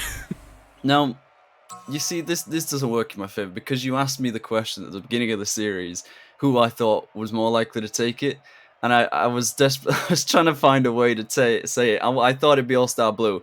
Of course, now it's obvious that I think that because they've won the first game, but only just. And for me, Louis, obviously the champion of the tier, potential for him to be the player of the season within Master. He is such a prolific goal scorer, such ability on the field in every area, and it is what I think rallied that Zeus side to the victory that they had. But he's got Wizard on his side, another grand finalist, and you can argue till the cows come home about whether or not he was the best player on that Sub-Zero side, alongside Oles and Zaki, of course, going that distance and just losing out by a single goal. That was the only difference. Finished off by Chaos in that one. He's not on this field tonight, but his teammate will be. And they will start out with a 1-game win in, I believe this is a best of 7. I'm pretty sure, Varmanatan. I've not been following it as much as I'd like to. And I thought it might have been best of 5s, but it will go down. We've switched it up for the season, you know. Go the full distance, what they deserve. Why not? You know, they get more time to show their ability to strut their stuff. It's exactly what we'd love to see. And Louis with the switch up to the Scarab, I believe that is. He doesn't want to play the Nomad anymore. I can't blame him. It's a horrible looking car, no offense, Butter, but the truth hurts. And maybe changing up the car will psych out his opponents somewhat. But it's something that I've talked to Zaki about a few times. And he got confused when he was playing the Scarab because he didn't know which way he was going. It's just a ball. It's basically a mirror image, so he got confused between himself and the ball. But again, All-Star Blue opened the scoring much sooner than they did in the first. It will be Wizard this time. As Valerie jumps early, cannot get back down to it, and gives Blue that lead once again. And Wizard sporting a nice car of their own. And Maddie in the Aftershock and Wizard, is it the Animus or the F1 car? I think that's the Animus, isn't it? Yeah. Animus, it is. Yeah. Oh, Berserk with a crazy fake! Oh, finally Red have a goal, and it's definitely a goal to be proud of. Berserk smashing the hopes and dreams of these blue defenders. He doesn't have to do anything. The pace on the ball was good enough that he could just wait for it and watch the defense scramble. Assume he's going to take that shot on early, but was the setup from KO to bring it all to life. To air dribble it into the backboard and draw out those defenders. Finally get an equalizer. Much quicker than it did before, but once more they see themselves at a deficit as Wizard bags his brace. And that All-Star Red defense just can't seem to get off the blocks. Berserk jumps early. I think KO was demoed out, or it was Berserk. It was one of the two. It didn't spawn on the correct side to allow All-Star Red to keep that one out. And once more, a lead regained for Wizard, by Wizard, for his team. And I'm not seeing much flair at the moment, apart from the amazing fake that Berserk had. They haven't been trying all that much for double taps and resets, the special stuff that we want to see. You know, we want not a circus act, so to speak, but just something special, something amazing to get hype about. Yeah, it's been much basics featured here in the opening exchange. I mean, not, like maybe the basics is the wrong word. It's like the building blocks of what Rocket League built on. They're really we've got spectacular fails. I mean, yeah, but sure, that was quite the touch out from Wizard. He can't stop scoring. It's just that good. Yeah, I mean, we had a hat trick from Spartax of own goals. I mean, throughout the series last season. So, yeah, they're definitely featuring here tonight, and I guess the fun that an All-Star match is supposed to be sort of invites them a little bit more.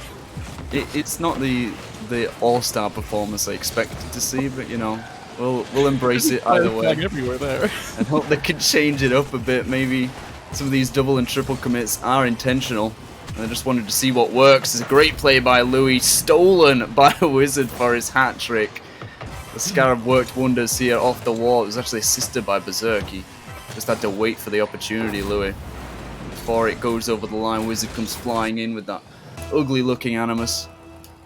And bags his third goal off of 2 shots. Always love to see that. Stats not making sense. What's also not making sense is All-Star Red's ability to play Rocket League right now. It was a 1-goal game in the opener. It's upgraded, graduated to 5. It continues on, but they've just been ridiculous goals for the most part. Yeah, it's quite unusual for the majority of this throughout, and again, almost something very strange. Blue were left with 1 player back, but Wizard got across and made sure that they'll keep a hold of this lead for at least a moment longer. That's a very enticing touch from KO, but Blue team somehow react and get it away, although only as far as Valerie, who's now trying to keep this one alive. Wizard will win the 50 from KO 1-2, and it will be completed once with another pass, but goes sky high onto the backboard. I mean, we won't see another goal just yet. Yeah, just slips under it, Louis, but he's starting to ramp up. Passing plays, the solo stuff. KO with a good opportunity to drop it down. Get that equalizer once more.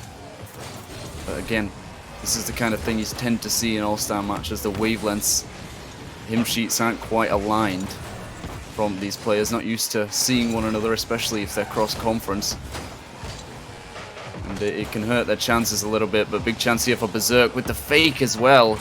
But he flips a little prematurely and past the ball, so it's just left to float for the defense to clear out. Now back onto the red side of the field. Valerie and Berserk, not quite sure who was supposed to go for this one, as Louis looks for maybe the I'm not sure if that was a cycle off his own backboard. It does not end up going his way as it drops back down for Valerie and Berserk to link up.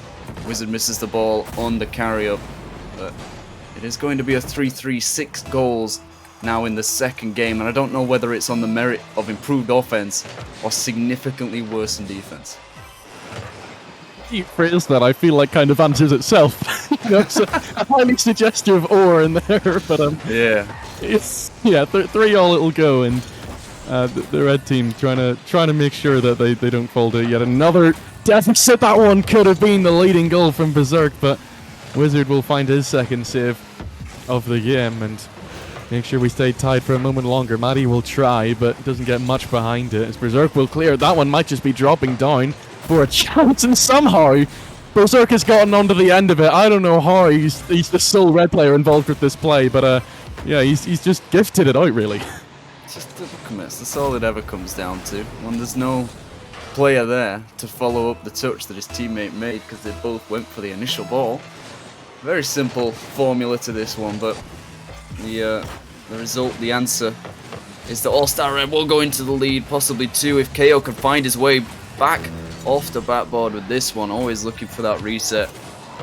Play with the man plenty myself. I sort of know what player he is, and he likes to go for mechanical stuff. Very much a flair player. And I'm hoping to see some of that get pulled off if All-Star Blue deign to allow it. Right now they are up against the wall, up against the ropes for game 2.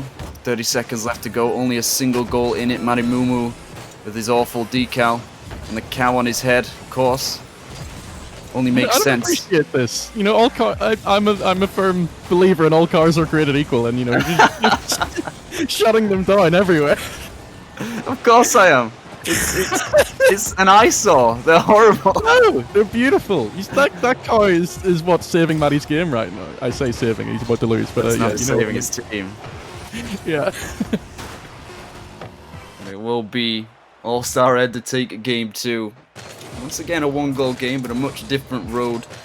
But we stumbled down, clambered down. So, Wizard asks us in the chat, which one of you casters call my car ugly? That would be me. I will accept that because I'm not wrong, Wizard. It's an art piece, but you know, art isn't always good. Let's be honest with ourselves. Yeah, I mean, quite unfortunate for me and the neither- blue team. The full Octane team did win this match here. I'm not an Octane supremacist, okay? I'm perfectly fine with people using the cars that they want, especially in All-Star, because, you know, it is what it is and there's nothing on the line but their own egos and their ability to win a game in crazy vehicles. But yeah, you are correct, Wizard. Beauty is in the eye of the beholder, and not none of their play, but not enough of their play from All-Star Blue was beautiful enough here to make me weep. Van Manhattan.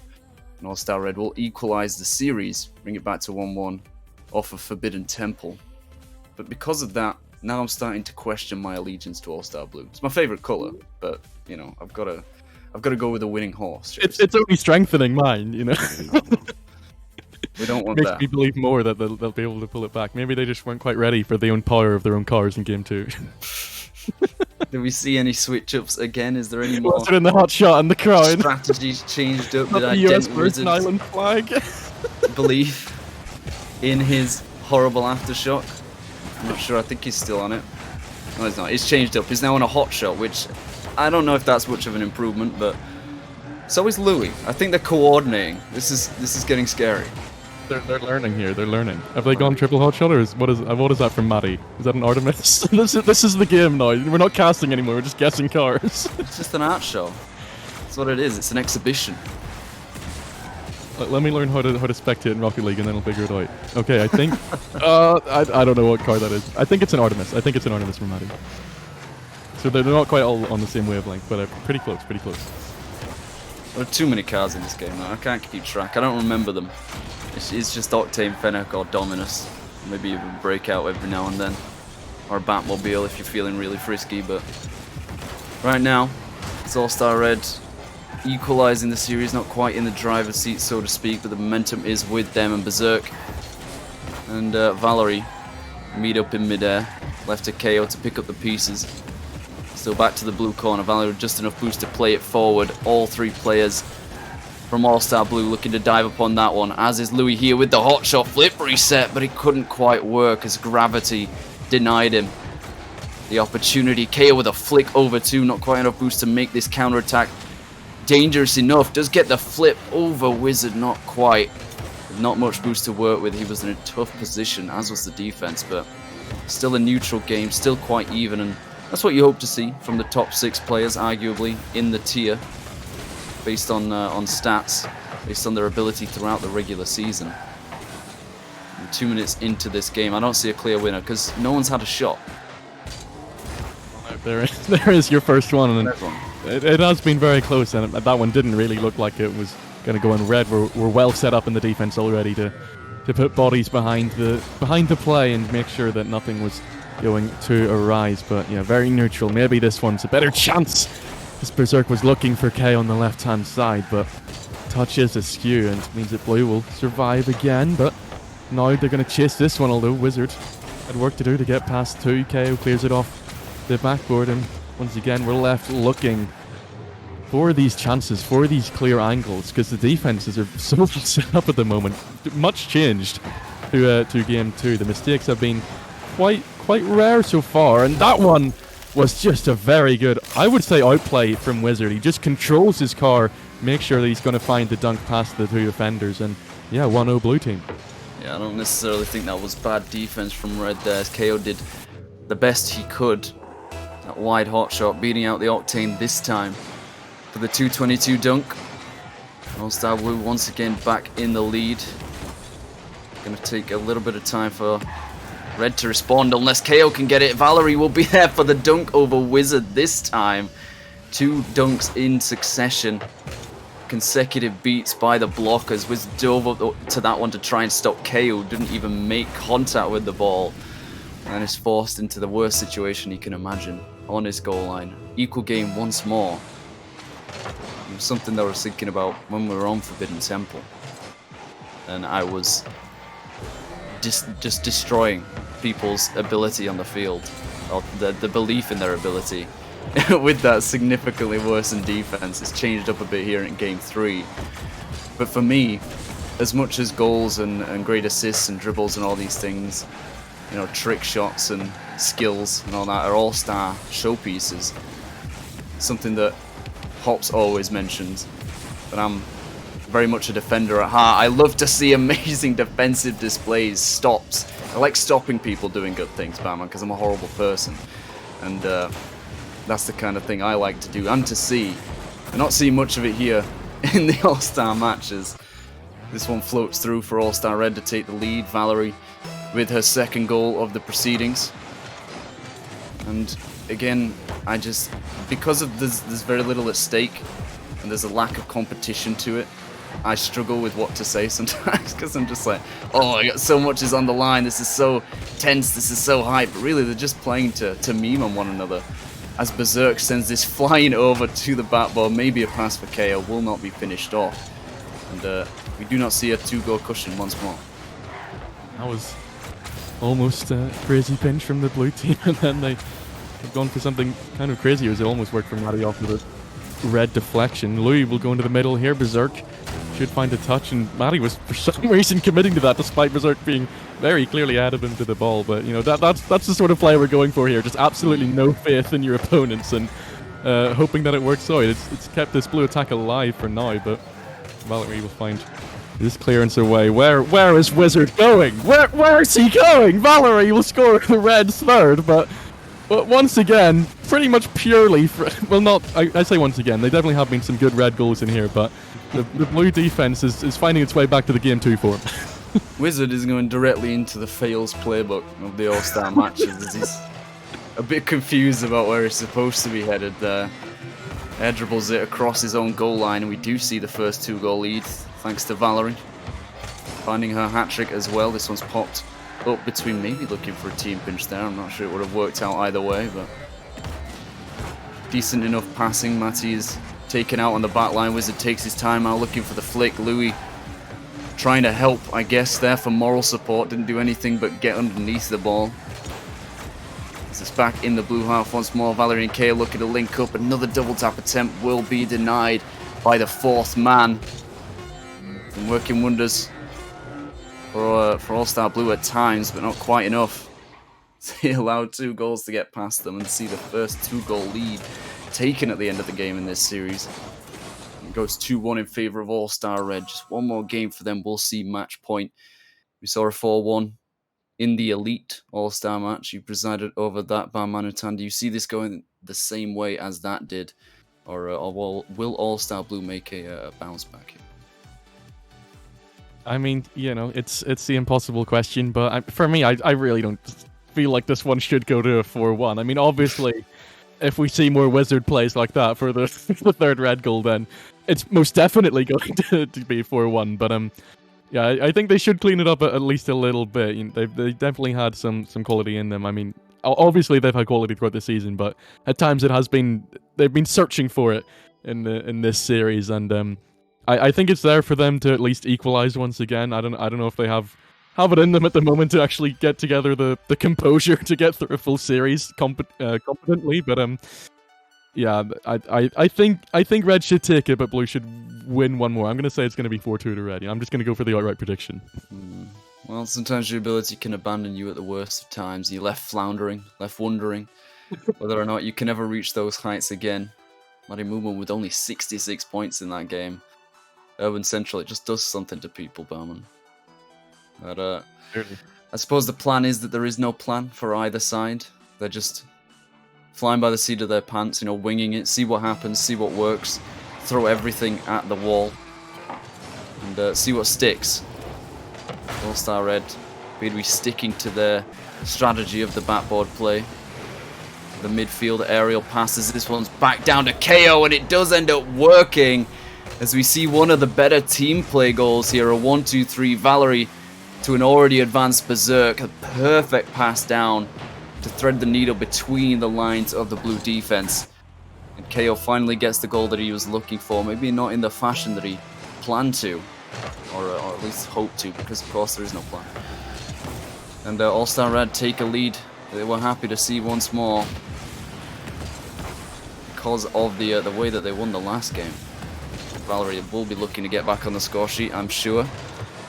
All-Star Blue looking like they're in the mud right now. That was a very, very tough one to defend. Definitely no mistakes coming out from Blue on that one. But yeah, they're going to still have to find a response in just the same way, and they did not amount to that in game number 3. They really struggled to get back into it, and you know, I'm becoming less and less convinced in the card change. There's a bit of a backfire here coming out from them, but I mean, it's becoming a little bit hopeless. That one's not a hopeless chance, but Berserk somehow denies Maddie. It'll be another chance from Wizard. That one's almost just loping in, but comes off with a post, and Blue have to try again. Surely not from Maddie on the own goal. Louis will save his graces, but oh my word, that was close. Far too close. Valerie, her eyes lit up, looking to go for that chance as this one's denied by her. Wizard to be beaten, KO to find the finish, almost makes a mess of it, makes a meal out of it at the very least. As it's another 1-2-3, Valerie to Berserk, and back to KO once more. I thought it might have initially been on target anyway. You see a second 2-goal lead for All-Star Red in this series. Blue just cannot seem to find the footing, get back to the heights that they were at in the game that they won. It was the very first game, it was only just 1 goal. They've fallen from those gracious heights as they look to find some team play of their own. Cannot link up. This one back through the mid. Valerie and Berserk looking to make some more magic. It's going to be Wizard and Louis back up the field, down the sideline. Gale's able to get it back to Valerie, and a 1-2 play is cut out by Maddie, straight on target. That will be one back for All-Star Blue. And Red maybe just getting a little bit complacent, throwing too much into the counter-attack. Berserk left wondering why he was not further back. Yeah, they're definitely looking to find another one of those team plays. I mean, their 2 goals in this game have been spectacular, but you cannot rely on them coming through every single time, especially when you're that far back in the pitch, and you know, any touch from the Blue team has a risk of going. And that one was definitely threatening from KO, but goes harmlessly off to the side, and Blue will be thankful of that. Thankful indeed. Of course, seen KO do quite a bit in terms of double tap attempts, but not necessarily finishes, as Louis can't finish one of his own. Wizard to the backboard. Both KO and Berserk jumped early. Thankfully, it didn't rebound into the midfield for another blue player to take a crack at it. KO will not have the boost to get this through the corner. I think it was stolen. You see Louis on the Venom with the flick over one, not quite enough for two. And Berserk gets it back to the mid Wizard with a mistouch once more.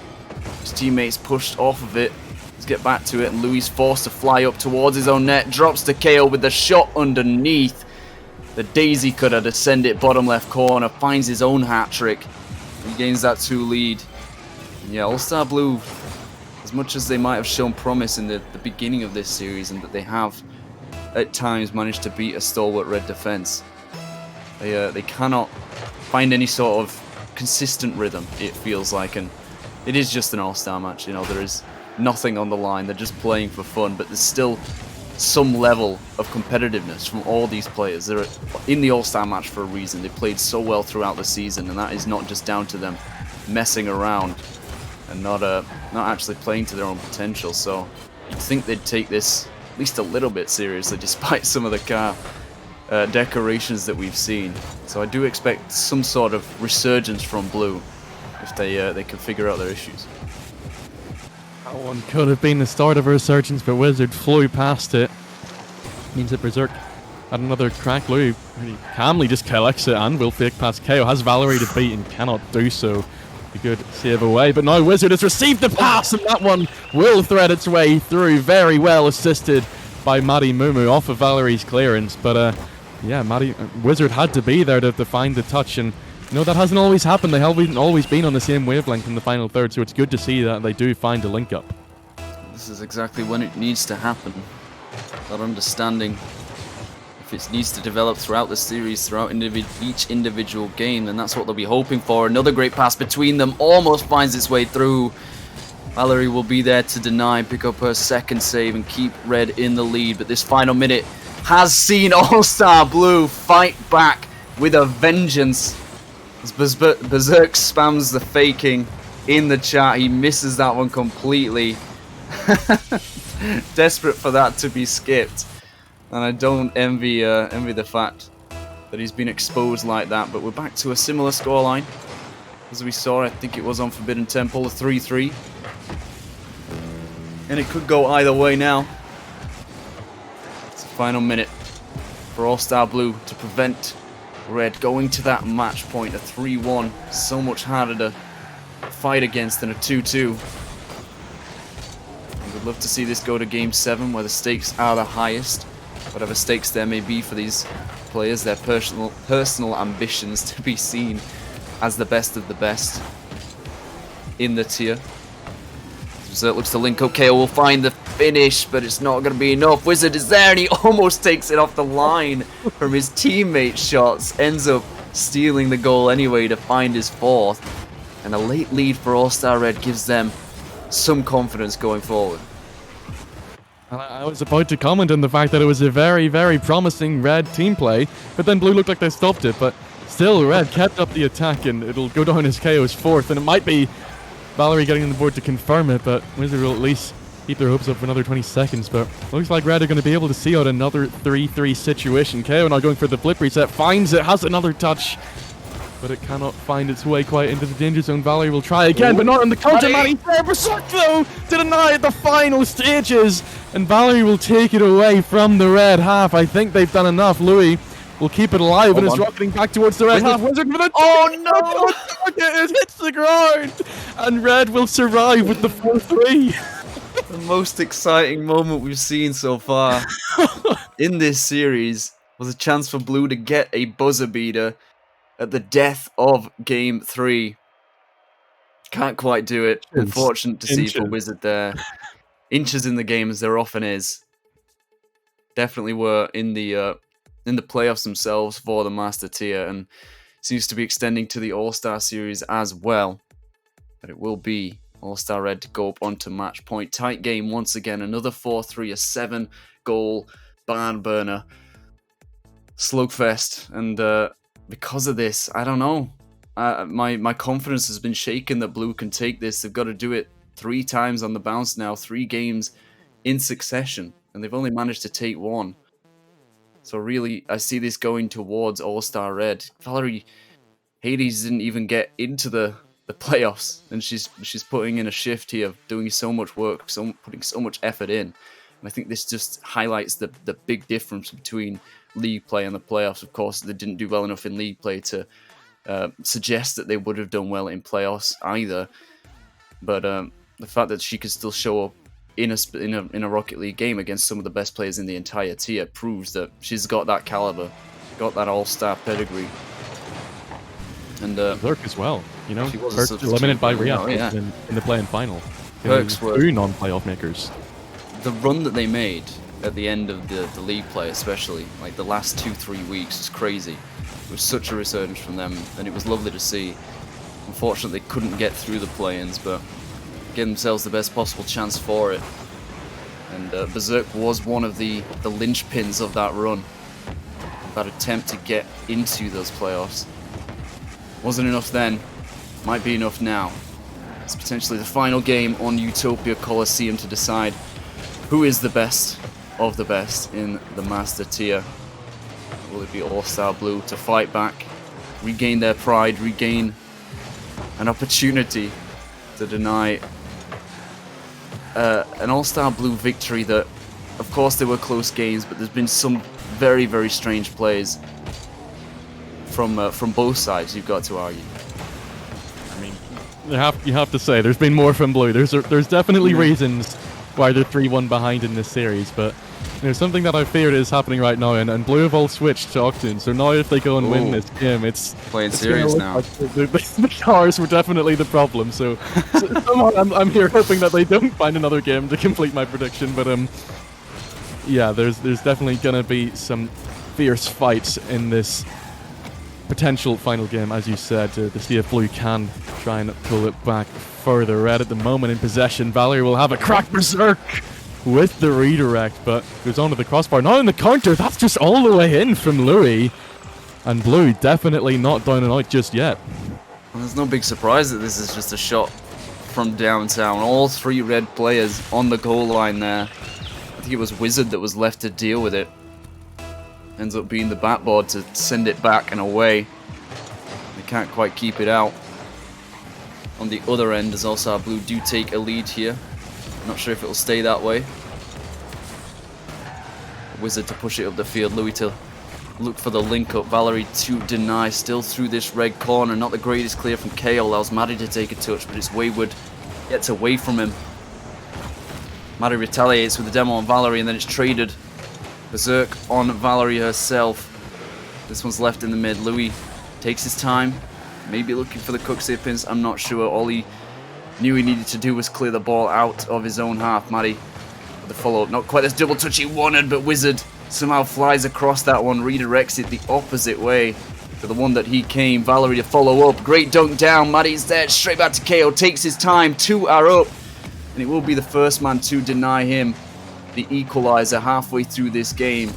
And we see such a fight from All-Star Blue that, you know, it's you start to think they were memeing in the first few games, of course, because maybe the card designs are thinking, oh, this is easy, these guys are easy to take down. And now suddenly they're thinking, oh, we gotta get serious because we are on the precipice of losing to a team that they desperately don't want to. Berserk with a great recalculation there. It looked like he jumped a little bit early and didn't read the trajectory of the ball, but he figures it out, finds a way back through top right bins. Great equalizer for All-Star Red, and that man Berserk, you were mentioning him, his ability to work within this team of Perks seems to be extending to simply any team that he plays on. Yeah, you know, he's been tweeting about him peaking as well. You know, I think he's been hitting the heights of 1950 or higher, so it's definitely showing through. And you know, especially when Blue were amounting to a rhythm in defense there, something they've been lacking. You know, that moment to adapt to it, contort your car around it and get it through was definitely big for the red team. But once again, they're going to be facing a deficit in this game. Maddie somehow bullies his way through Valerie, and it opens up for Wizard to find the 2-1 scoreline. Just plants himself on the corner, pulls the handbrake. Unbeatable. All-Star Blue looking that way here in this game. Fifth game could be the starting point, the jumping off point, the foundation that Blue needed. Still precarious. More than a minute to go. 1 goal lead is never safe as this one's pinched off of Louis back to the Blue goal line. Denied by Wizard. KO's left back to deal with the next shot. Will not be on target whatsoever. It could be a 1-2-3 as Valerie catches this ball. Gonna be looking for Berserk, but Louis reads it so well. Keep that one away. Not well enough for this follow-up attempt as Berserk with a lightning strike. Crossbar down and in. If that had been 0 seconds, it would not have counted. But thankfully for Red, it isn't. So that one's a phenomenal finish for them to find. What a passing play as well, sending it straight through the mid. Far too quick for the defense to react to. We've got a game on our hands.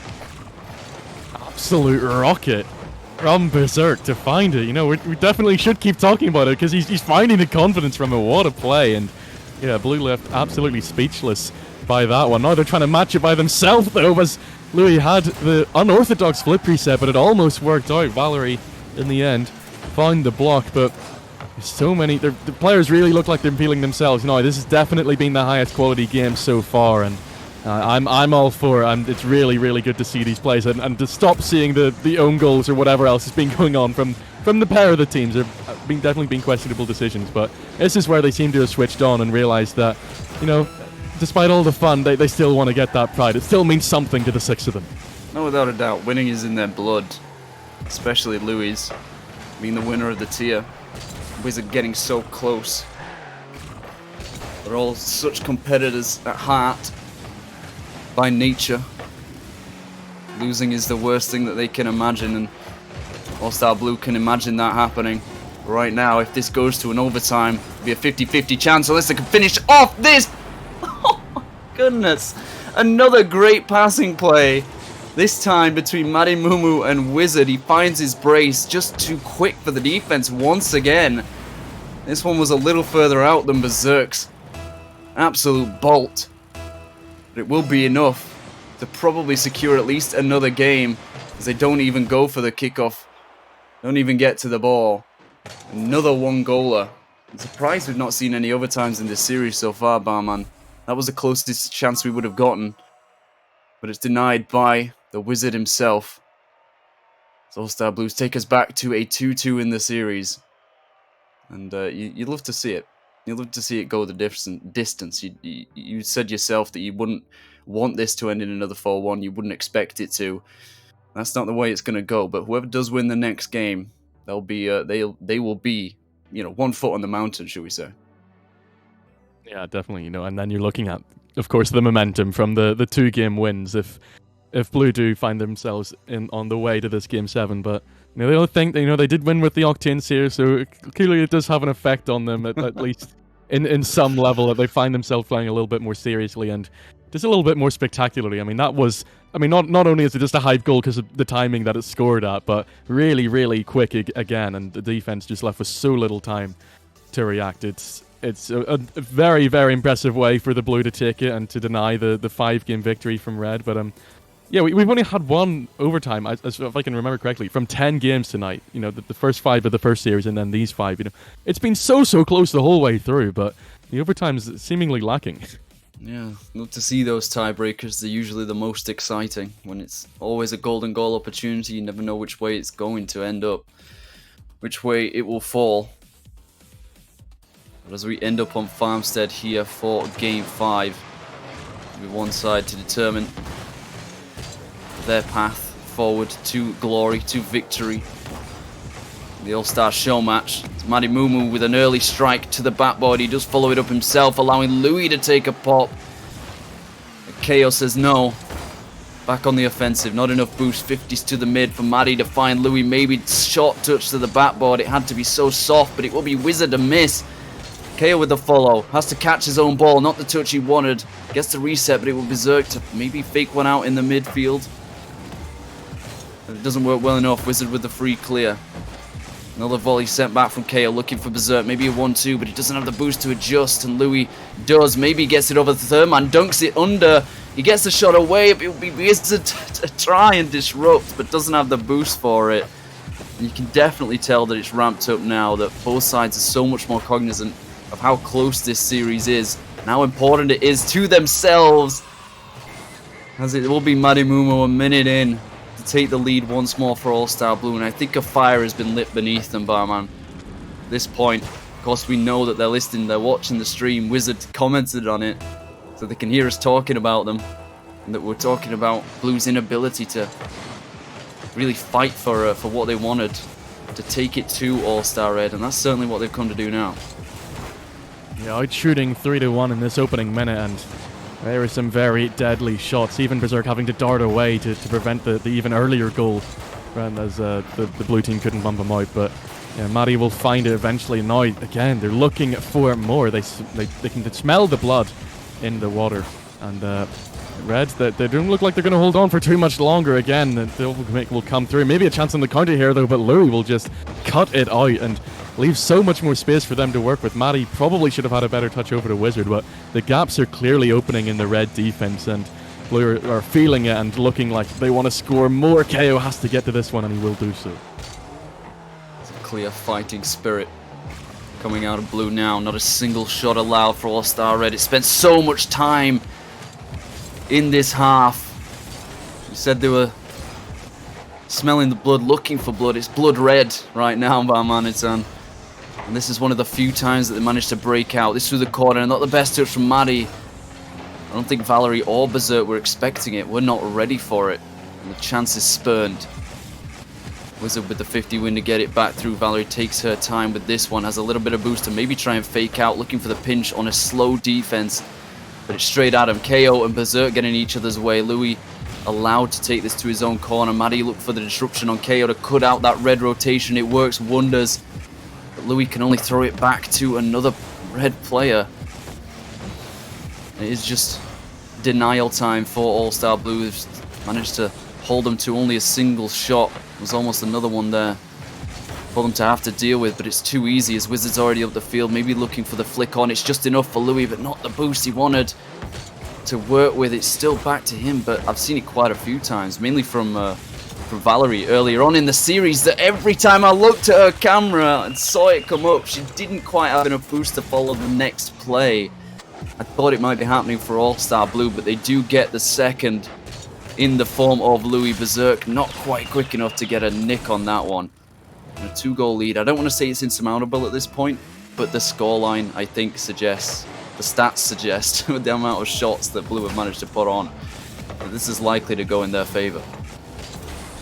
Yeah, even though Red have only had the one shot, there was a consistent minute or so there where they locked the ball into the Blue half, and they were really struggling to get anything worthwhile onto the ball, and Blue eventually came away with it, went on the other end and pretty quickly scored that second goal. Probably could have been a third there as it flashed across, but luckily for the Reds, they didn't quite have the finishing blow, but they're still mounting towards a Wizard in field to Louis. He'll come off the backboard. Can Wizard finish it? It's off the post yet again, and Maddie will take a crack, but this time a Red player is there to save it instead of the woodwork, and I don't know how much longer they can rely on that, because Blue have certainly been hitting beats throughout this, but the few moments where they've showed inaccuracy here, that they've looked to quickly redeem themselves on, and surely Wizard this time. Valerie somehow holds it on the goal line, but it's straight out to Louis for another chance, and the ball will just not leave this Red box. Wizard now denied by Wizard, and Valerie gets a demo on the Louis. That could be huge. Oh, Maddie was getting accosted there by Berserk. Knew he had to get out of the way as quickly as he could. That midfield was just a minefield. Seen quite a few demos towards the end of this game. The physicality was ramping up, especially in favor of All-Star Red. They knew they needed to do that. Something that was the main difference, I felt like, between these two teams was Blue's ability to pick up on the half chances, the second shots, to be poachers, and pounce on those scraps that were left by their teammates. Ability to follow the play and maybe get another chance off of it. This will be the third and probably final goal of this this fifth game to ensure that All-Star Blue go to match point. Put All-Star Red under the cosh. We've really seen such a switch up. That resurgence we were talking about has come to life. And it's burning bright now for Louis, Matty and Wizard. Louis doing most of the work based on stats. 2 goals, assist and a save to his name. All-Star Red left to scratch their heads at just how this has turned so much on its head. It's turned so ugly for them.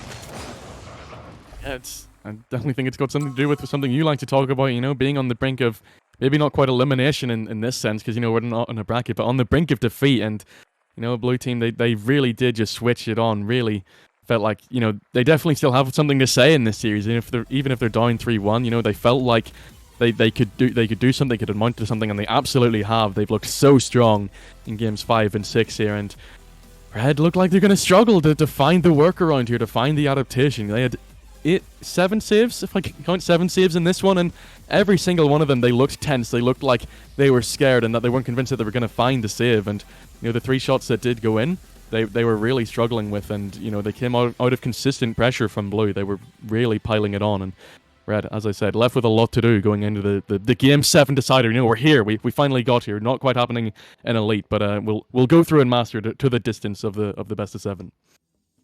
It's something you love to see. Both sides going the distance, because that's just the ability that they have. It's what we expect to see, what we hope to see. And it will be the case. Neither side can really determine their fate just yet. Will be 5 minutes left on the clock to see who could step up the most, who desires it the most. It could be Berserk with a whole field air dribble. He somehow feathered his boost enough to keep it going forward on the nose of his car, but not quick enough. All Star Blue had time to get set in their defense, and now on the other side of things, he's forced to keep this one away. Valerie with the follow-up. It will be a Wizard to drop on this. Louis with the shot down. Too much to handle for All-Star Red. Just as I was thinking about this bounce back from Blue, the fact that they've won, you know, consecutive games on the bounce, you have to say that Red had other ability too. It's not just that they're only able to actually, you know, do well when they're in the lead, when they're on the front foot and they've got that momentum. That bounce back ability exists in all 6 of these players. Saw it so much throughout the regular season. It could be down to Louis and Wizard, as a great dribble ends in disaster, as Wizard wasn't ready for that ball to be picked up. Berserk with a decent enough 50, and then the pre-flip to try and get it back into a danger area. All-Star Blue once more deal with it. 2 saves for Louis. It might not be the 3rd. In fact, it's going to be Matty's as KO gets another flip reset, but it goes awry. Back into his own half. Valerie pounced upon by 2 blue players. Another to the mid. Louis opts to go for the disruption after he dimes that into the midfield, but it's not quite enough. We stay at a 1-goal lead for them, and it's just so back and forth here on Champions Field. It's the best Rocket League that you can get. And I'm feeling how frantic these players are, and it's not to say that the quality is low, that they're making the wrong decisions. It's that the offense is coming at them with such speed that they have to be so alert, that they have to be prepared to do anything on the goal line to get it away. This time, it's Blue having to make a double stop, and now a triple stop, as the Red keep on piling it on, looking for this equalizing goal. But it's so open at the moment. Both teams trying to fight for it, and Red have found more shots now. They're out shooting 6-3 in the opening 2 minutes, but haven't found the goal as a result, and that just leaves them worrying all the more that they won't be able to get it done. They're going forward again here with pace, but again the blue team will thwart it. Berserk has a good dunk onto Louis though. Can he get around to the double? Comes off to the post, and KO also cannot make the most of the rebound as Blue will regain and get it down to the Red half, but so close for the Reds to equalize. And I'd be very surprised if Blue are the ones to score next. Might be Louis to do so, but KO will cut across. Even when they find a golden opportunity, they bite down on the coin and find it bends. It's false, it's copper, and it's not enough. Berserk does keep this in the blue half. KO with so much work to do has the boost, maybe the reset as well, but 2 defenders will be enough to prevent an amazing looking equalizer. Fortunate for KO, he just can't seem to pull these things off. As many chances as he gets to flex his ability, his mechanical style on the ball, they're just not quite working. This defense is too strong. At least it has been in the last few games. There's another shot across the bow, sent by Madimumu. He's had 5 saves in this game, doing most of his work on the defensive end, but he's given such a clear opportunity by Berserk, throwing the ball away, playing too quickly, you have to say. And as unsafe as this lead is, because we've seen it before, All-Star Red being able to bounce back from these kinds of deficits. I genuinely do not see them doing so once more. Especially when they are letting this high tempo get to them, but Never although mind. somehow KO finds his way through. Did not look like Blue were going to break down here, but again, it's a mistouch into the middle that the player is capitalizing on, and you know, it's the old champ double tap off with the crossbar, and you just happen to roll into it, but KO will gladly take it, and this one's far from over. 100 seconds remain for Red to make this one even more interesting than it already is in Game 7. Very nearly does not go in. They desperately needed it to. Got one more back. At least another to take it to one of those rare overtimes. As Louis flies up looking for the clear. Maybe the outlet pass to Matty does eventually find its way to him. He has to take his time and knows that he should, because the clock's not in Red's favor. They're forced to go up the field. Now they're just sitting back a little bit. Sometimes they can hurt you, but it's working out in Blue's favor. KO's so awkward off his backboard. It's dropped once more to Louis, taking so much time off the clock. A minute left to go. And Red are in dire straits. Matty Moo to the backboard, maybe looking for the double tap. Does get it back down. Ends up being a pass, and Wizard was just slightly too mispositioned for it. It's KO looking for another air dribble. Not the one that he wanted maybe, but the reset will elude him. As will the shot. Valerie, one of her own, is straight down into Wizard as Berserk cuts his rotation early. Not enough boost to work with, but he does end up dropping to him, and Louis does so well to make sure that does not fly across his own goal line. He wouldn't have been in position, but another big error from Blue almost led to the equal goal. And I cannot believe they didn't finish that one off, and it seems like the opportunity comes when they least expect it, and they're just not ready. They got 15 seconds to become ready here. They have to pick up the next opportunity thrown their way, because there will not be another one. If they do even find one, it might be Matty to sink it here. Somehow doesn't finish it off though. No KO, one more chance on the counter. Has Berserk to his left. Another just Berserk to chase, but Louis will somehow maybe accidentally keep it alive. He will keep it up here. No, he won't. He just lets it drop, and Blue will take it in Game 7. 3 on the bounce to deny the Red team from taking it. Didn't always look like they were going to get there, but just about see it through, and there were some crazy goals in there to do it.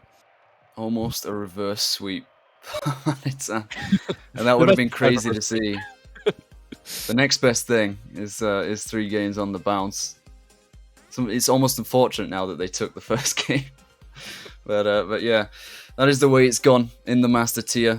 And there was some, I think, sore egos there from the Red side. They were upset that Louis didn't opt to keep that ball up and, you know, give us a show, give us a more tense and exciting 0 seconds there on Champions Field, but does not matter. It has been decided, and I was right in a sense. I believed that it would be All-Star Blue just because of the pedigree of the players on the pitch, on that team, but it came so narrowly close, and I was punished for my lack of faith, shall we say, in that team after the way that this series began. But it was a fantastic one to go through. Not quite as many highlight plays as I might have liked to see, but it's still great Rocket League. It's still the Master Tier, so I was glad to see it. And it's not all. We've still got Premier left to go after this series is done, so it'll be interesting to see what they can come up with.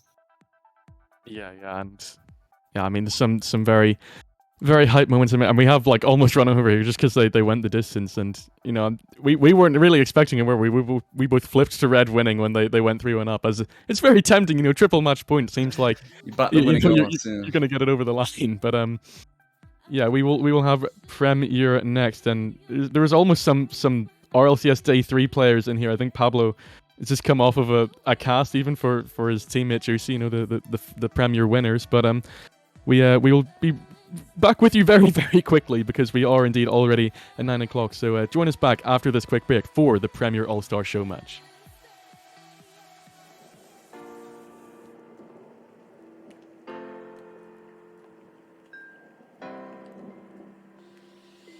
Broken glass on the hotel floor. Gotta face my past before I end up in your arms. In your arms. I write my thoughts on an empty page, but no matter what I do, I still feel the same in your arms. In your arms. Yeah, I've called and you won't pick wake up. So tell them that I'm gone and I won't wake up. I asked if you wanted love, I just wanted it to last. Now I'm sitting in a pile of my own glass. The emotions got me insane. Feels like I'm losing my mind. We hoped we'd work through the pain, but now we've run out of time. You keep trying to undo me. That won't be my fate. What is life when the money and the fame gone? Broken glass on the hotel floor. Gotta face my past before I end up in your arms. In your arms. I write my thoughts on an empty page, but no matter what I do, I still feel the same in your arms. In your arms. Yeah, for now I sat in a pile of glass, reminiscing about our past and how I was happy then. Cause now my thoughts, they run away, and I need a safe place that used to be inside your arms. Nowadays it feels like you keep trying to run through me. That won't be my fate. What is life when the money and the fame gone? Broken glass on the hotel floor. Gotta face my past before I end up in your arms. In your arms. I write my thoughts on an empty page, but no matter what I do, I still feel the same in your arms. In your arms.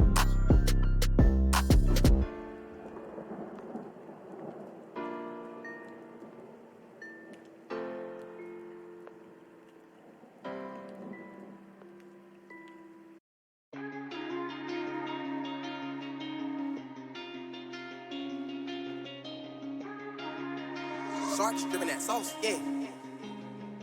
Okay, Joe, that's fine.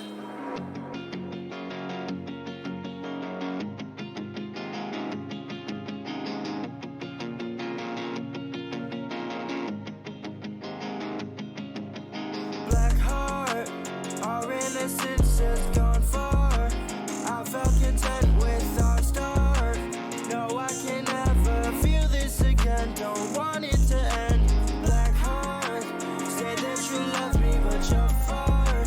Trying to find my way out, but I know this ain't nothing but a lost art. Trying to stand, I can barely breathe. Blood on my hands, I got what you need. Lost in your path, I can hardly see. Never thought you'd go and turn on me. Love is something that you cannot pay for. Love is something that you wanna stay for. Trust is something that you cannot play with. If you wanna have some more, then baby you should stay. Issues are deeper than I could just see. Trying to find myself, I can't trust me. I feel so battered every time I bleed. Nothing else matters than me and a dream. Black heart, our innocence has gone far. I felt content with our start. No, I can never feel this again. Don't want it to end. Black heart, say that you love me, but you're far. Trying to find my way out, but I know this ain't nothing but a lost art.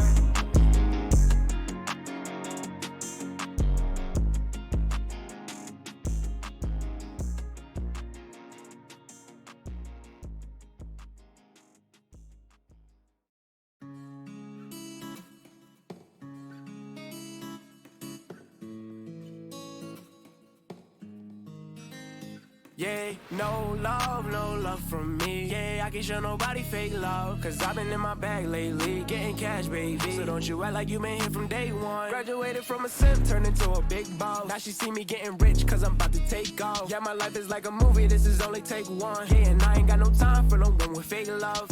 Where the love go? I don't know, but I need something that's for real. She just want designer red bottoms in the hills, California. She just want the limelight, gold digger. She gon' see me when the time's right. Heard that little bro was try to play me. Heard he talking crazy, now he coming to congratulate the kid. I think it's funny how they try to hide the hate and be the first to smile up in your face and show you all this fake love. I can't stand the fake love. Where the love go? Where they go? Where the love go? I can't stand the fake love. Where the love go? Where'd it go? I can't show no love, can't show no love. No love from me. Yeah, I can't show nobody fake love. Cause I've been in my bag lately, getting cash, baby. So don't you act like you been here from day one. Graduated from a simp, turned into a big boss. Now she see me getting rich, cause I'm about to take off. Yeah, my life is like a movie, this is only take one. Yeah, and I ain't got no time for no one with fake love. Where the love go? Tell me where the love went. She don't care unless it benefits her budget. And I can tell she only in it for the gold. She gon' have to learn to get it on her own. Tell me why the boy was talking on me like he was sweet, then turn around and try to dab me when we up in the street. I can't show no love for a hater, a traitor. Showing fake love, see you later, later. I can't stand the fake love. Where the love go? Where'd it go? Where the love go? I can't stand the fake love. Where the love go? Where'd it go? I can't show no love, can't show no love.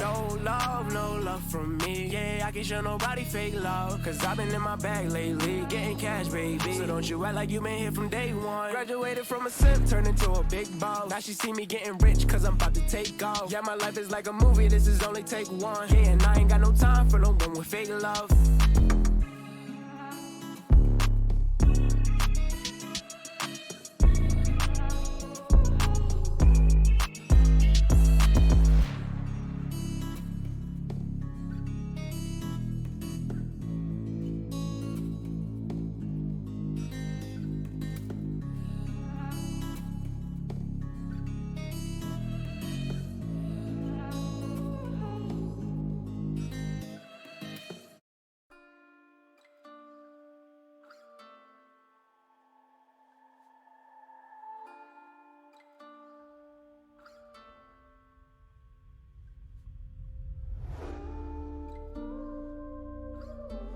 They distort my reality.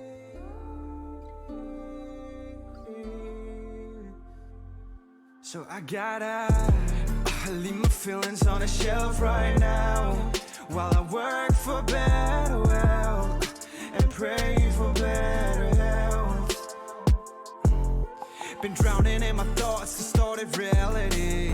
All these evil thoughts distort my reality. I'ma sing away the pain and trying to kill the devil away, so he won't live to see another day. He won't be in my way anymore,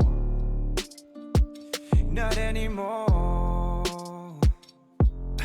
Detached right now from reality. All I see is darkness surrounding me, and feeling torn apart. But I can't be consumed by the dark. So I gotta leave my feelings on a shelf right now, while I work for better wealth and pray for better health. Been drowning in my thoughts, distorted reality. All these evil thoughts distort my reality. I'ma sing away the pain and trying to kill the devil away.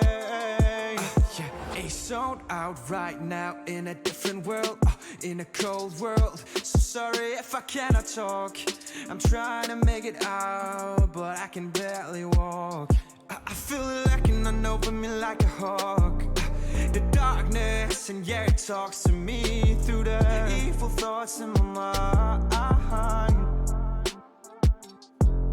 Been feeling torn apart. But I can't be consumed by the dark. So I gotta leave my feelings on a shelf right now, while I work for better wealth and pray for better health. Been drowning in my thoughts, distorted reality. All these evil thoughts distort my reality. I'ma sing away the pain and trying to kill the devil away.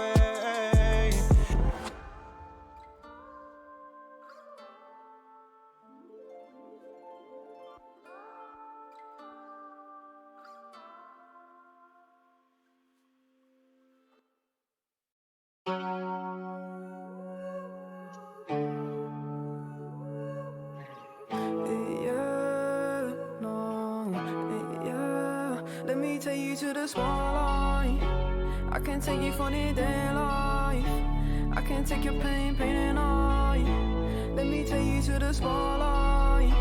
I can take you to the spotlight. I can get you out of your damn mind. I can get you out of this damn life. Go back to the store where we had it all, sipping Hennessy, going through it all. I know you don't want love. Now I know you've had enough. Heartbroken, yeah, your strings are sprung. They want you, said they were the one. Oh, let me take you to the spotlight. I can take you to the spotlight. I can take away your damn mind. Let me take you to the spotlight. I can get you out of your damn mind. I can get you out of this damn life. Go back to the store where we had it all, sipping Hennessy, going through it all. You don't need no love. No, you don't need no love. You just need more heart. Guidance, purity, you know that others can't see what you mean to me. I know that your eyes are open like the ocean, you know we exploding. Hurricanes are coming in, I don't know where I'm going. Don't try and say that you love me, it's a different day. Falling so deep, I can't escape. Falling so deep, might run away. No, let me take you to the spotlight. I can take you to the spotlight. I can take away your damn mind. I can take you to the spotlight. I can get you out of your damn mind.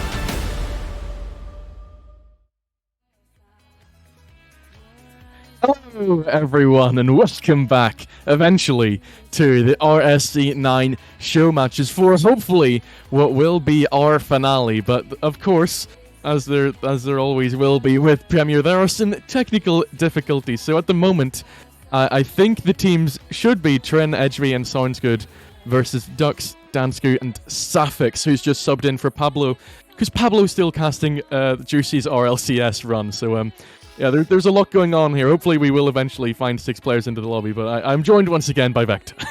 In peculiar Premier fashion, they're fashionably late, it seems. Or they just didn't remember that they were supposed to be here. But we do have at least 5 players in the lobby, just missing out on one. HB is the one. That's meant to be HB, yeah, of that... He was the one I Odyssey messaged roster. furthest away ago as well, so I mean, hopefully he's furthest away ago. The original Yeah. player that was meant to be here. He was just like, oh, I forgot. I'm sorry. I don't know. Anything could have happened. It's not good to speculate, but hopefully we can get him in here and get this series started. And for anyone that's got somewhere to be, hopefully it does go to 4-0. You know, all 1-goal games. That's what we need to see, but not necessarily what we want to. We went all the way down to the wire in the Master All-Star match just a moment ago, and that went to Game 7. Ended up going All-Star Blues way after an amazing bounce back, 3 games on the trot to take it from the red side. Not sure which way this one's going to go. Of course, we've had quite a few substitutions, and the original players that we wanted to bring in for these matches, the best of the best on stats in Premier, will not be here, unfortunately. I'm not sure we've got any of the champions either from that amazing side of Solace. But the Juicy's too good in RLCS. You know, him parking Juicy's too good. They're just on such a height that it's like they're too busy to play the All-Star matches, unfortunately. That's just how good they are. And we could have had Pablo, but we will not have him. Or their fantastic teammate in Brain either, unfortunately. But we'll have to make do with the players that we do have, the ones that actually showed up, you know, the ones that wanted to step in, that wanted to be part of this this fantastic series, and hopefully we can get Edgeby in sooner rather than later. But it might be time to Master EM. it may be time to mass DM Premier and just see response, see who we can pull out of the woodwork. Is Who's got anyone here? a boring Sunday night. We mentioned it. It was a meme, but I'm willing to step in. I'm willing to be an on-the-ground reporter and play in this match and cast it at the same time, which would be probably one of the tougher things that I've ever done. But I'd love to do it if it is the case that we don't get Edby in. I'm not sure how the Premier players would feel about me being alongside them, but they'll just have to deal with it. I'm going for it. I'll DM 3 people, I think, and if that doesn't work, then Vector, I think you should feel free to, because Yes. otherwise we've invited 5 Premier players here for pretty much nothing. It's my chance. This is my opportunity to get into the spotlight and become what I was always meant to be, a bad Premier player. Because of some of the names that we actually have got currently on both sides, All-Star Red and All-Star Blue.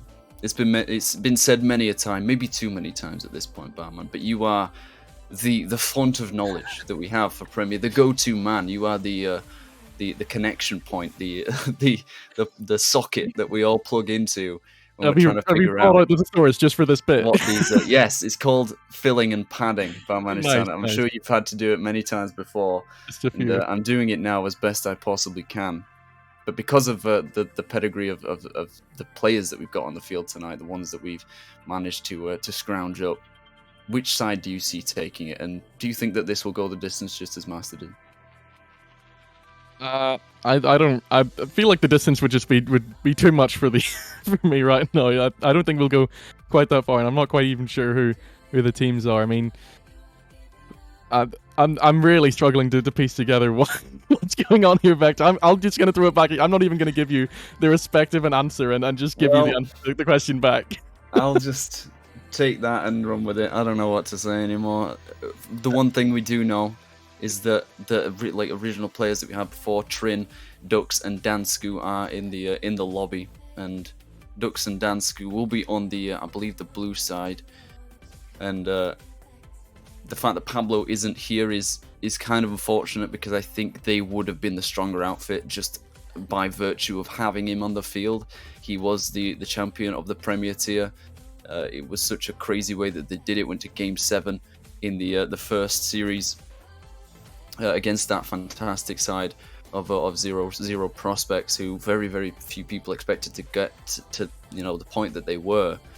And of course it will be none of those players on the field tonight from that 0-0 prospect roster. Sadly, they did finish second in league play with a decent record in Glacies, but none of those players will be here. CB was meant to be here for Luda Esports, the first place in league play as well. One of the much better players we've seen throughout Prem. They won it last season, couldn't quite go the same distance this season, which was unfortunate to see. But yeah, just because they have Dansku and Dux on the blue side, I feel like they would probably put up the biggest fight. As great as Trin and Edgeby themselves are, Odyssey didn't get all that far with Edgeby. And Trin, what team was he on? He was on Dark Magic, with Mazixi, Azza, and Rixie. They didn't even make it to the playoffs. They finished in 5th, so it's arguable that he's one of the, I don't want to say weaker players, because there are no weak players in Premier, but just not one of the most standout players, the one of the shining sparks of this tier.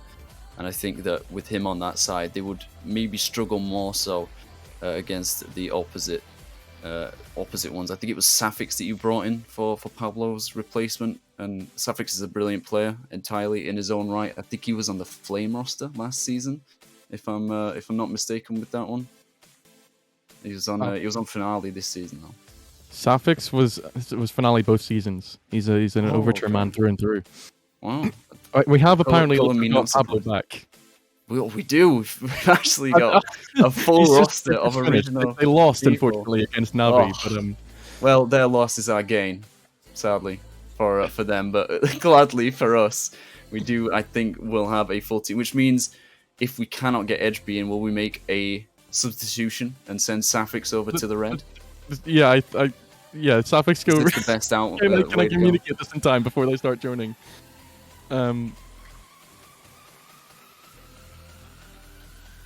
Okay, so I'm telling Suffix to go back to red, because Pablo was meant to be blue. That's fair enough. We've got to keep the continuity. As Dansku asks, when we gaming? Yeah, I'm asking the same question, my friend. When we've got enough people, when we've got 2 full teams, as much as I would have... I mean, I hoped I would have enjoyed being on the field for this show match. We do have 6 Premier players in the lobby, and that we should be good to go in just a moment. Just make sure everybody is ready on the field, and we can get underway with this finally. A bit of a delay, but this should be a good match. There should be a level of annoyance for these players having to wait so long, so it should be an interesting one. Hopefully, I believe you've done very well here to fill while I try to do this. I'm impressed. I've got a lot of experience. Yeah, I mean, this is really pushing the limits of what filling is. Just keep talking and nobody explodes. That's the mantra. Yeah, hopefully they all know what team they're meant to be on. Hopefully there's some form of voice chat going on between them, but it'd be more interesting if there wasn't. It might be. I mean, it's, you know, we don't have the set VCs, so they're free to go and do it themselves. So we have one confirmation of someone being ready, and hopefully that means they're all ready. Vector, do you want to tell them to go and then see what happens? Yeah, let's see what happens. Let's just throw a match on the powder keg and see if something explodes or if nothing goes on. We do have All-Star Blue on the field and All-Star Red filling it out as well. I don't know if they've got team chat off, but no one but Sounds Good responded. Dansku was obviously ready. But we are kicked off, finally, with the Premier All-Star show matches. All-Star Red, Sounds Good, Safix, and Trin. And blue will be Pablo, Dux, and Dansku. And as I said, just by nature of Pablo being on this field, one of the best players we saw in Prem, that incredible lower bracket run made by Solis. That's the very same team of 0-0 took them down in that upper final. They find themselves back here, but it's gone the opposite way. It'll be Safix to open the scoring. Sounds Good, does amazingly well. Didn't even notice this to the backboard, gets his own touch through the mid. And All-Star Blue is just a little bit too scrambled to get any defender in front of it. He opened the scoring 30 seconds in. Good start. Yeah, and Safix has his revenge story to find here against Dansku, who was the player on Dust Sucker to knock him out in the lower round 1. So there's storylines all over the place here, and it definitely does make it more exciting. It was a solid hit from Safix to get us up and running, and Red Team trying to establish something here. Still only the sole shot in the opening minute, but they've had the better the opportunities as Safix will test them again, but nothing too dangerous on the end of that one. And Blue might have a chance in the counter here. Good pre-flip from Pablo into it, but Safix deals with it. Pablo has a great demo onto Trin at the far post, but Sounds Good made the rotation in and made sure that they will not concede the equalizer. That's obviously what they want to desperately avoid, but it may not have a choice. Safix does make the choice for All-Star Red to keep that one out. The goal scorer himself and denying the equalizer. Doing a lot of work already. This was a late substitution for Safix to come in. He's completely unaware he'd need to. I mean, he was one of the substitutions that was lined up just in case we should have such a situation as players not being available. He wasn't? He wasn't even part of the... What? There are so many Premier players unavailable that we've had to push past. We just go through I don't want to say, again, this is the same thing with Trin. We're saying, okay, he's not technically one of the weaker Premier players, because I don't see any Prem player as weak. They're all fantastic. But if you're at some point having to scrape the bottom of the barrel, shall we say, of the stats lines, in stats terms, these were, lower performing players, at least in the sense of Safix, not even on the substitution list. But he started out amazingly well in this game. Just as amazing was Dansku's ability to keep that away from the marauding red offense. And tries to get one of his own back at the field. Decent 50, but not through 2 players. It will be Dux to finish this one off. The setup by Pablo. And they find a response halfway through game 1. Completely expected. Yeah, very nice from Pablo. He's got a lot to do here, considering he's just had a mammoth task to cast 5 RLCS series, but doesn't look any less sharp than usual as he finds that one through into the middle for Ducks and was very well placed as well for both the pass and the shot. Another So one. we're back into. Oh yeah, it's looking like this might be a bit of a pairing coming through. Dansku looks to extend that lead, as does Ducks. Found a little bit more footing here. Pablo with a beautiful opportunity at the double tap. It's just a little too narrow of an angle. Ducks, at the second time of asking, will get it on target. But Sounds Good was in the way. Doesn't sound good for the blue offense, though. Or defense. It's sent hurtling back towards that corner. Safix is not the touch he wanted. Sounds Good denied by a flailing Dansku. It seemed like he was thrown off a little bit with his touch. Trin can only give the ball back to a blue player, and it's a 1-2-3 through the midfield. Can only amount to a clearance. No sort of counter opportunity as Ducks gets physical, but it opens up space for Trin to work with through the corner himself. Not enough boost and will be cut out by Dansku early. Ducks to carry it through. Ball gets away from him. It's only sent to Pablo, and it's a soft reset for both sides as he takes his time. Sounds Good takes the mid boost, so it leaves Pablo with very little work with, but he wins the 50s, allows Dansku to get a shot away, trying to put it back post. It will be Ducks to put it front post, however, and Trin looked confused, dazed and confused at this point through the mid. He lost the 50, and he's just in no man's land as he's forced to watch this fly past him and forced to watch All-Star Blue take the lead.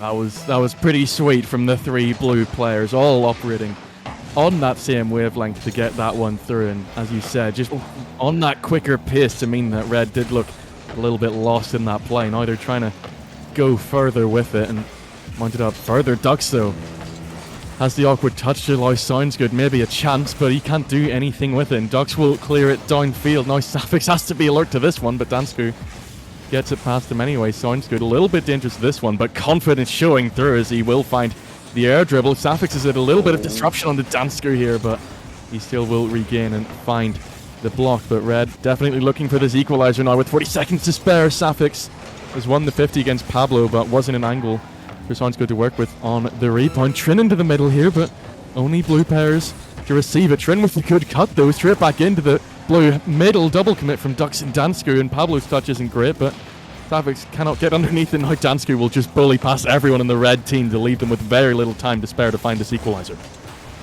15 seconds to do it, now 10 seconds. It drops every single moment. It could be Sounds Good, but Ducks is just aware enough to keep it away, send it all the way back to the red corner, and they will almost find the third as Pablo misses. It is kept alive, and so does Dansku. One more effort for the blue side will amount to nothing, and no counter opportunity for Red does see them lose out in this opener, the first game of this series. Hopefully the players know it's a best of 7. I didn't initially when the Master tier started playing, so that could be a shock, a surprise to them, but we'll have to see how it goes. And another even game and start to a series. It's continuous that it's come off of the master tier. You expect to see it as the tiers go up, that they get closer and closer because they're just at such a high level that it's so hard to separate the two, that there's always one side's ability to bounce back or one side's ability to maintain consistency and stay in the lead. But I can't wait to see how All-Star Red respond to this, because we saw plenty of opportunities from them. 6, in fact, not all that far behind All-Star Blue. I believe that's 11, if I can do my maths correctly. And I think there will be a bounce back here on Forbidden Temple, but something I've noticed about Manitan.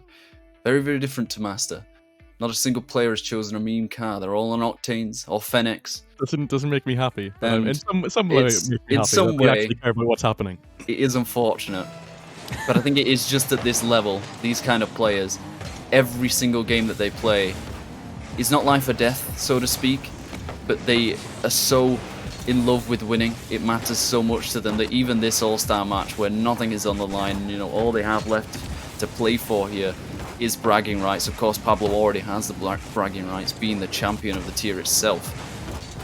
But still, I think the street cred, so to speak, for these Prem players still extends to this competition.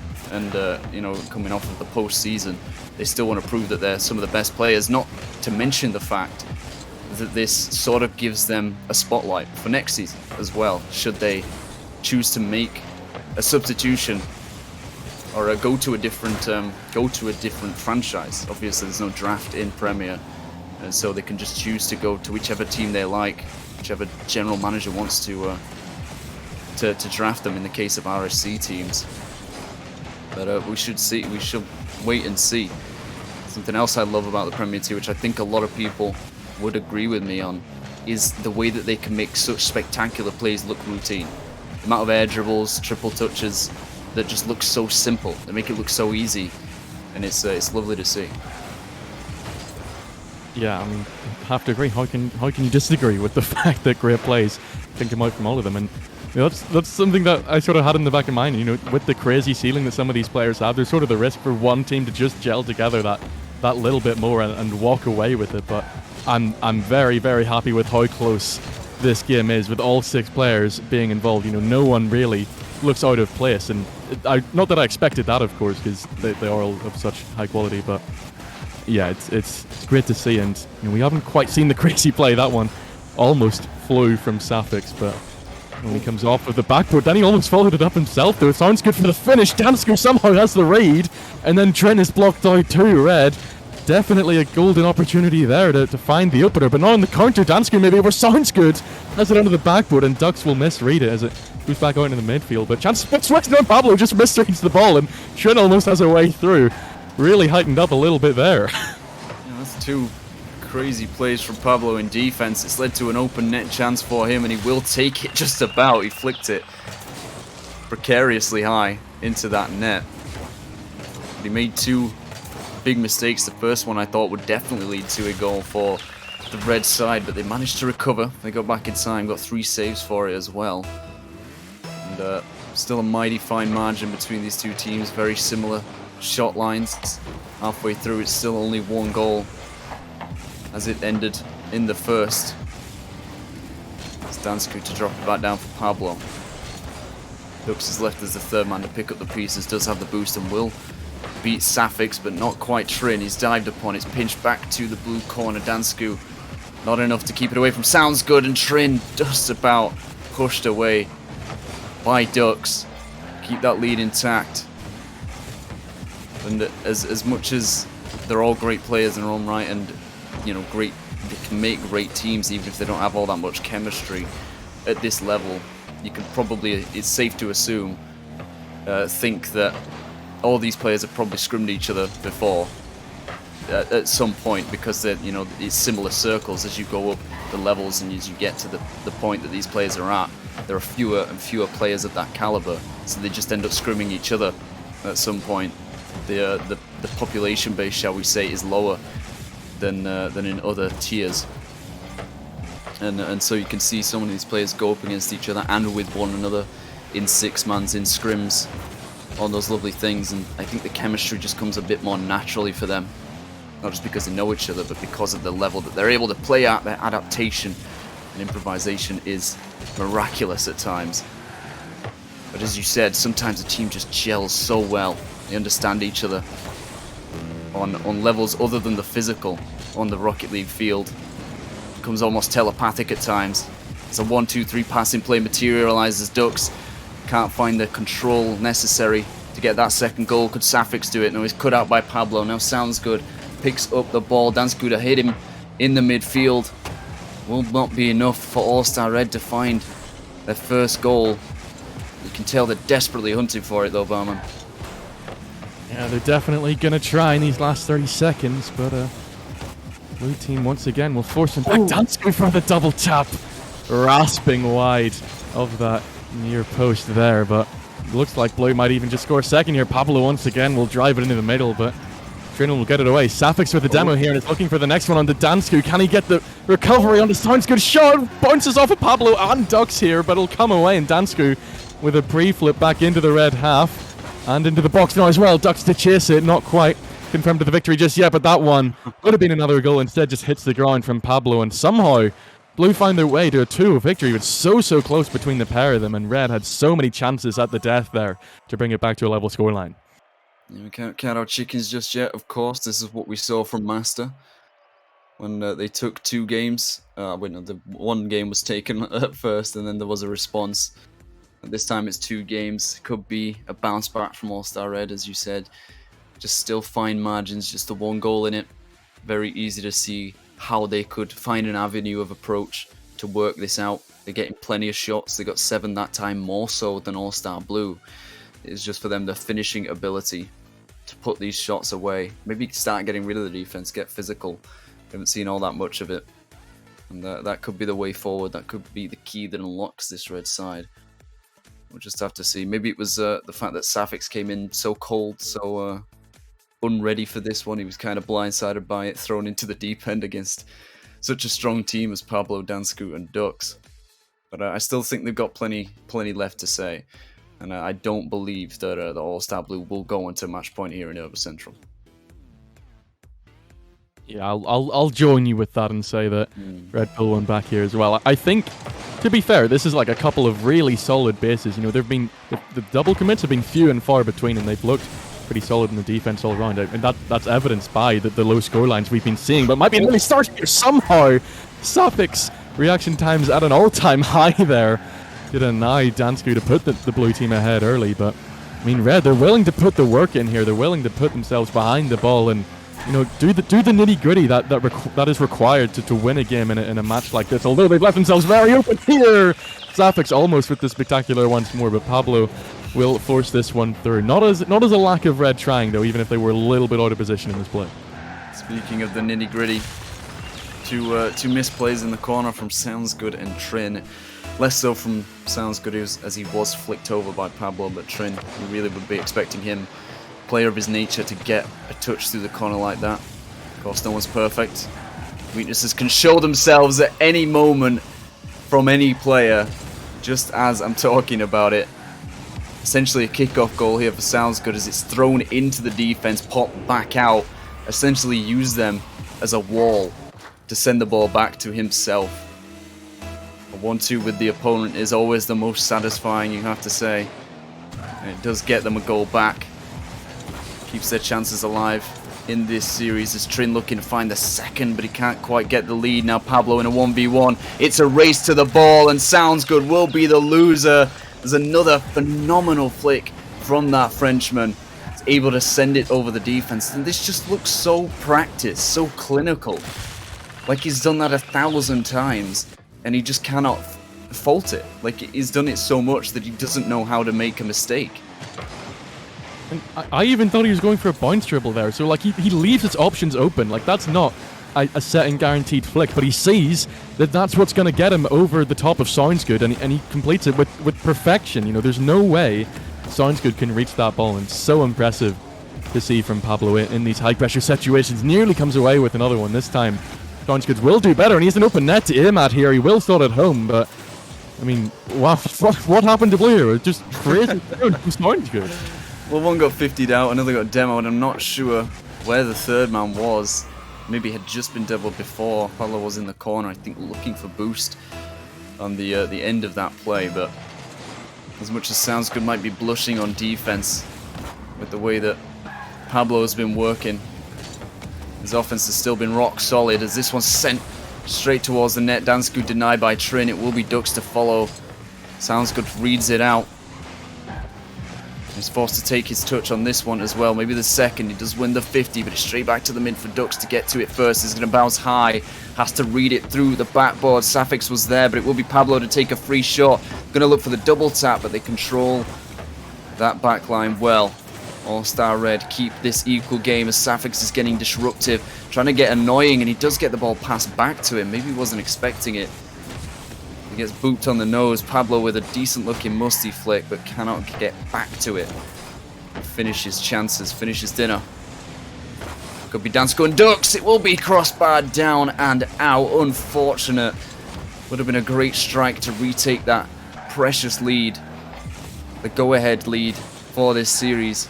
Pushing themselves to match point, get this over with as quickly as they possibly can, get it done and dusted, just to put more of a statement, more of a mark. But it will be Sounds Good to find his hat trick. Yes, he will. I wasn't entirely convinced that was going to happen, Barman. Post and in. But he's been doing wonders for this team, and really it feels like Pablo's the only one that's really putting in the effort for All-Star Blue at the moment. Yeah, Dansku, probably an unnecessary challenge there as the last player back for All-Star Blue, and you know it's punished by Sounds Good. He's quicker over him, and then once again finds the open net. You know, Blue not looking quite so willing now to make sure that the rotation is as solid as it has been throughout the series. And again, Red are threatening them. You know, they're finding this ability to play in between them and find the chances. And you know, scoring 3 out of 6, it's better than they had in the last game, and they're looking like they might take it. Trin now trying to get himself on the board, but Dansku will deny this time. But yeah, Red looking confident and looking like they're definitely willing to take games off this Blue team. Still extremely close, as we might expect to see, and I'm not entirely confident this is the way this game is going to end. I would hope for an overtime, of course, between these magnificent teams, as I pretty much always do whenever I see a Premier matchup. I just think they're all so good that at some point it's going to come down to just that one goal to make the difference, and it could be another one here for Pablo. Takes a shot, it's a weak bouncer, but it won't matter as Dansku can come in and pick up the pieces, fix the puzzle. It sounds good, loses out the bat-forward battle. Safix is forced to make the save. Trin was rotating near post. He's not in the right position to prevent a pickup for Dansku, and that equal game once more, 3-3 this time. It's, again, a very similar situation as it was to Master. We saw a couple low-scoring games, and then it just went ham. Everybody turned up the heat to 11. We see ourselves with 6 goals in this game. It's going to be a 7 at minimum. It could be there for Pablo, but he will be denied. So will Dux by Safix. Didn't count as a save. Dansku will follow up in the backboard. And that's something that's really stood out to me for All-Star Red. Their backboard defense has improved tenfold after the first 2 game losses. They're keeping it away from easy chances. Another one's dropped down into the mid. It will be Pablo to shoot, but his boots weren't quite laced up enough to get that go-ahead goal. The final minute crosses over us, and All-Star Blue still keeping that pressure on. Almost looked like that was going to crawl over. Ducks instead went for the boost steal, working over to Pablo with Safix. More goal line heroics for him. He somehow pinches that one off of the crossbar and out, but still Blue are pushing for it. Ducks for Pablo again. It's off with the crossbar. Dan's going to finish it. It comes off with the right-hand post this time, and Trin will get it away. Blue looked so sure that they were going to be ahead somehow in one of those plays, but still, Red will hold on to the level scoreline, and now going down the other end, maybe a chance for them, but Pablo just brings it out of defense with such ease. And I mean, even if the shot's not there for it, the Blue team look well and ready and set to carry on with this crazy pressure they're applying in these dying moments. 10 seconds left of regulation. Is anyone going to do it? Safix once again finds a decent clearance out, but the demo here from Ducks on the trim. Oh, there he is, 4-3 for All-Star Blue. Something's gotta give. Eventually the dam had to break, and it will be Dansku with the hammer, Pablo being the anvil. As this one's sent into the back of the net. We saw it before in Master, such late goals in such tense, high-scoring situations. It could still be kept alive unless Dux wants to ruin the party. It will be All-Star Blue to take us to match point, and you've got to seriously feel for this red side. They came out with such confidence on Urban Central in this third game, but it just wasn't quite enough. All the offensive output that they had. I mean, speaking of offensive output, 11 shots. 11, I just saw that as well. That's crazy. Double digits in a Premier game is insane. The ability of this man. You look at this and there's no surprise that he managed to get to the grand final again and make that run with Solace and beat them in such the way that they did. And he doesn't apparently even need Juicy and Brain alongside him. He can just substitute the players in and out, and it seems to work the same way. Just it just plays to the ability of that man. It seriously gives you some idea of the level that he could get to, you feel like, as he picks up a hat-trick as well, and gives themselves the chance to fully sweep out a Premier best of 7, which, of course, there's precedent for it. We saw Solace do it to 0-0 Prospects just a week ago. But I would be very surprised if they do it again. We thought All-Star Red could have bounced back in that game. They so very narrowly nearly did. But not quite enough, Barman, and that just seems to be the case with these plays sometimes. Yeah, I mean, in the Elite match, we had a 3-game lead as well, and it wasn't as a lack of the other team trying. They were very, very close games. Like Buddha said, even if you are having these dominant scorelines, the individual games are not walkovers, and you know that those are the series where you feel for the losing team and that you want them to get on the board. Again, they will try, but it looks like it's going to be more pain from them. Although Storm's going to have to block, doesn't matter. Dux is there for the rebound. Blue team just too consistent. I can't even imagine the feeling that the defenders must have when they see Pablo with the ball on his hood, driving towards you menacingly. It just seems inevitable. He gets so many opportunities like this, and even when they don't come off, he has a teammate right behind him to follow up, to make sure the play isn't wasted, that the opportunity is found once more. Sounds Good does well enough to get this back out into the midfield, but then is accosted by the first man, Pablo, with the mind games, and he's got the disruptor as well to try and help him out, but they know how dangerous he is. They recognize they just need to pounce on it. They just need to send someone hurtling towards him, get it away, out of his possession. It's your best opportunity to prevent any sort of damage that he can cause to you. As Sounds Good with a free shot through the midfield will be wide, but Trins won't, as he does draw out the defenders, and you have to wonder, was this an intentional touch from Sounds Good? Does he put it wide so the defender thinks he needs to make that desperation diving save, but sends him straight past the post and allows Trin to follow up? Decent equalizer. He definitely can put it past him that it's an intentional touch. You know, Dansku's ready to cover pretty much the whole net. You know, we see him dive across, but he's not ready for that one slot off of the post and out for the rebound attempt. And it looks like they're straight back into the lead. Pablo just rockets it top shelf, and on the joke of the minute, Blue just shutting them down. What a flip that was to keep possession of the ball. Somehow keeps it off the ground for as long as necessary. Wins the 50 as well. Something we see so often, not just in Premier, in every single tier. If you do not close down your opponent, if you don't make it life so much more difficult for them, they're going to punish you. Safix almost punishes the last man here, but he managed to win out the 50. Trin with a loose ball into the mid, Dux to dive on it. Sounds Good with a little bit of a reset chance, but Dansku's pre-jumped so long ago to hunt this down and still wins the 50. Pablo with plenty of boost to find Dux to pre-jump, but if they don't quite make the touch, it will be Dansku to shoot, crossbar and out.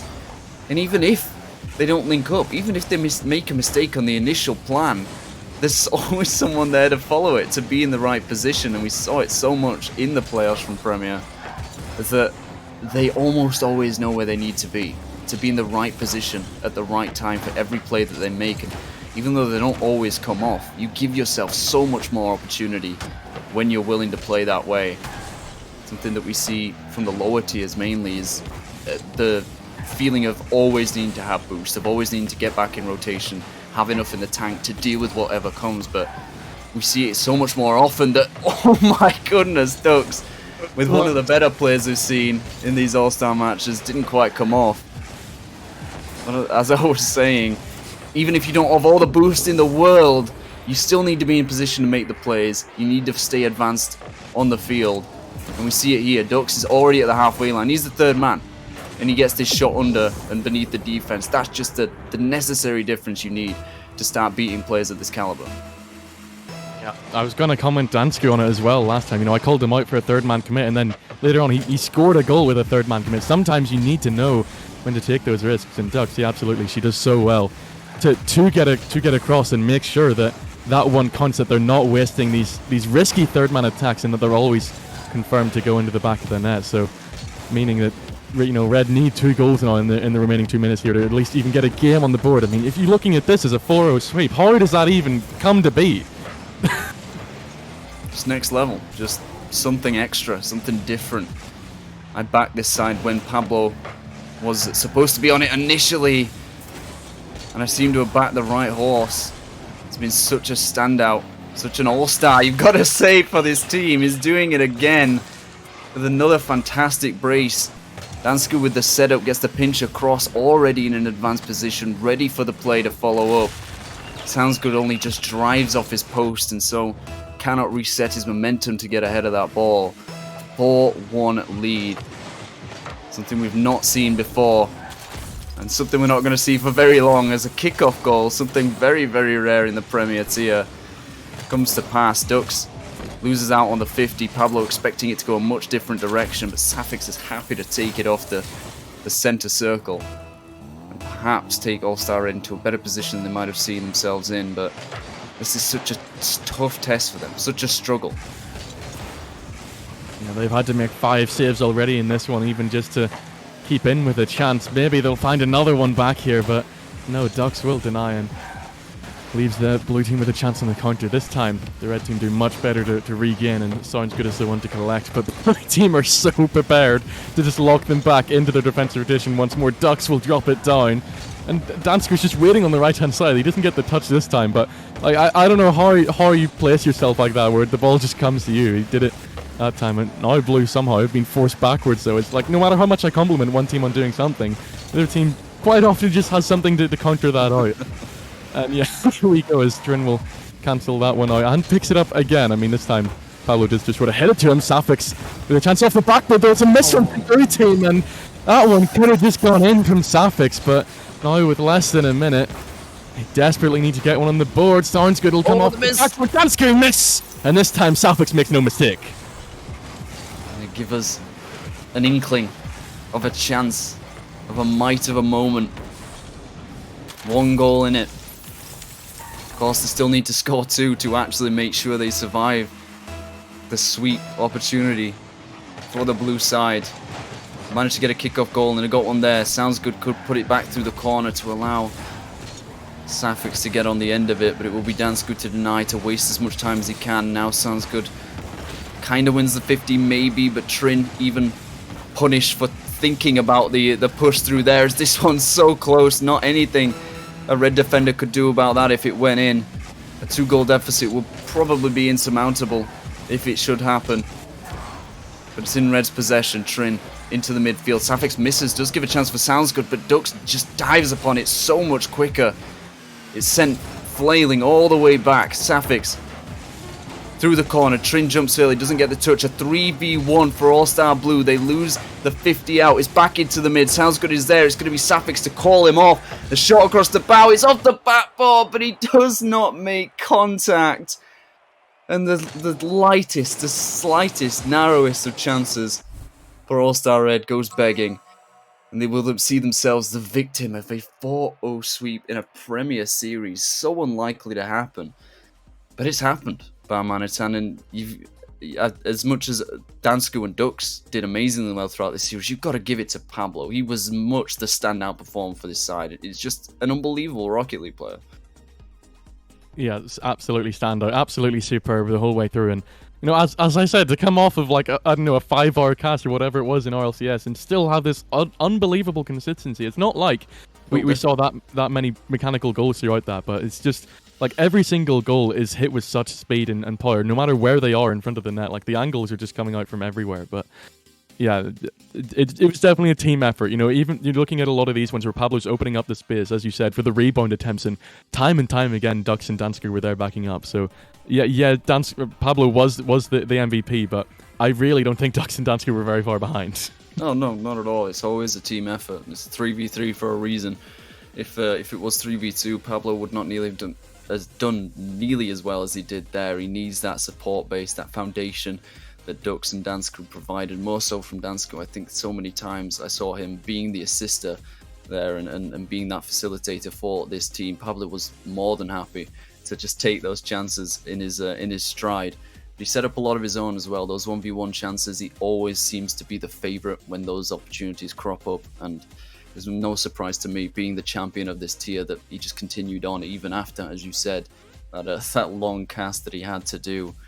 And he understands the pain. We understand that pain, Barmanitan, when we've been doing it for so long. We just feel exhausted at some point, but he certainly didn't seem so, and he stood out the most in that series. But it was a fantastic one either way, even though it ended in a sweep. It could have gone a little bit differently for All-Star Red, but sometimes that's just the way the cards fall. And it will be the All-Star Blue side to take it, and well done to them. It's a great series. Yeah, I mean, huge props to all of them for even showing up and, you know, humoring us in this series, especially Safix coming in with literally minus time to spare before the match was meant to begin. Yeah, but yeah, all of them did amazingly. Like the playoffs were really something to behold. And I mean, all of RSC9 was. I think we can finally say that officially we're done. There's no more show matches and nothing else going on. There's only the weekly still going on. Of course, if you want a chance of that money, there's still signups open for the Tuesday 3v3 and the Friday 1v1. So go check out those. And of course, thanks to the sponsors for all of that, allowing all of this to go on. Luna Organization versus Gaming, HyperX, and Badass GG doing all of the graphics. But Vector, I think we're done. Have you anything left to say about what's happened over the past few days and over the past however many weeks that RC9 has been off for? Well, I thought it was a fantastic send-off after the Premier Playoffs. It went such a long time, and we were so annoyed that it went as long as it did.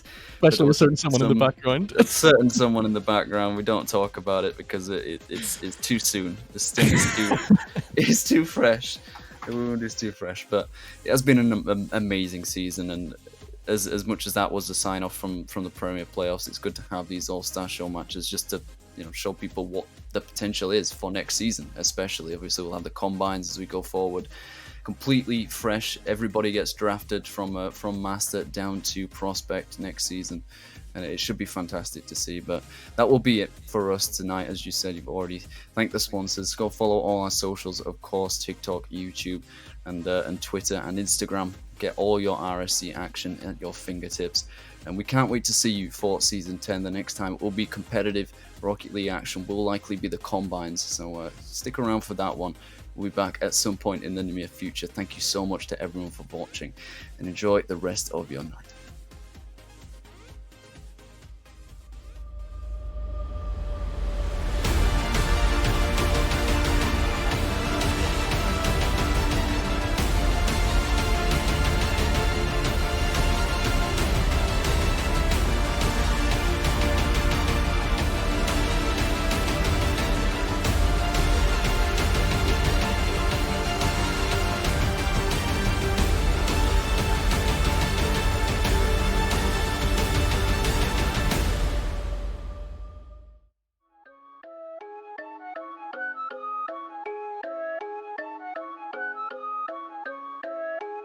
Aye, what? Counterfeit. Guess it from the thought of it. People fake. Think they need to start a kid. Tryna be real. This right here to start a kid. Pick the grind. Look like I just started it. Counterfeit. Guess it from the thought of it. People fake. Think they need to start a kid. Tryna be real. This right here to start a kid. Pick the grind. Look like I just started it. Roll one, if your dog hold you down, do not take it for granted. Get a credit out if it's both of you that planned it. If you got some bread, they should not be empty-handed. If your homie winning, then you winning, understand it. Roll two, don't compare yourself to anybody else. These days, people wanna be anyone but themselves. All that picture posting and fake boasting really doesn't help. Push it to the side and make sure you focus on yourself. But sometimes it get hard. I just keep on working till we make it out of Dodge. People posting pictures, really, that's just a mirage. Real ones with me, I know we gon' beat the odds. Counterfeit, guess it from the thought of it. People fake, think they need to start a kid. Tryna be real, this right here to start a kid. Pick the grind, look like I just started it. Counterfeit, guess it from the thought of it. People fake, think they need to start a kid. Tryna be real. This right here to start a kid. Pick the grind. Look like I just started it. If somebody left me, I'ma let them leave. I just upgraded to a better me. Ain't no hard feelings, I'ma wish them well. You did me a favor, did it to yourself. Fake love come and go, especially when money grow. That's why I be staying low, keep it on the need to know. Fool me once, shame on me. Fool me twice, that don't happen. Say it did, must be capping. I don't let them catch me lagging. Cut you up, don't say I won't. Not afraid to say I'm wrong. Say you real, say you kill. Well, okay, I play it on. I don't care what they say. All I care about is action. Go and do what you do. Don't worry about their reaction. But sometimes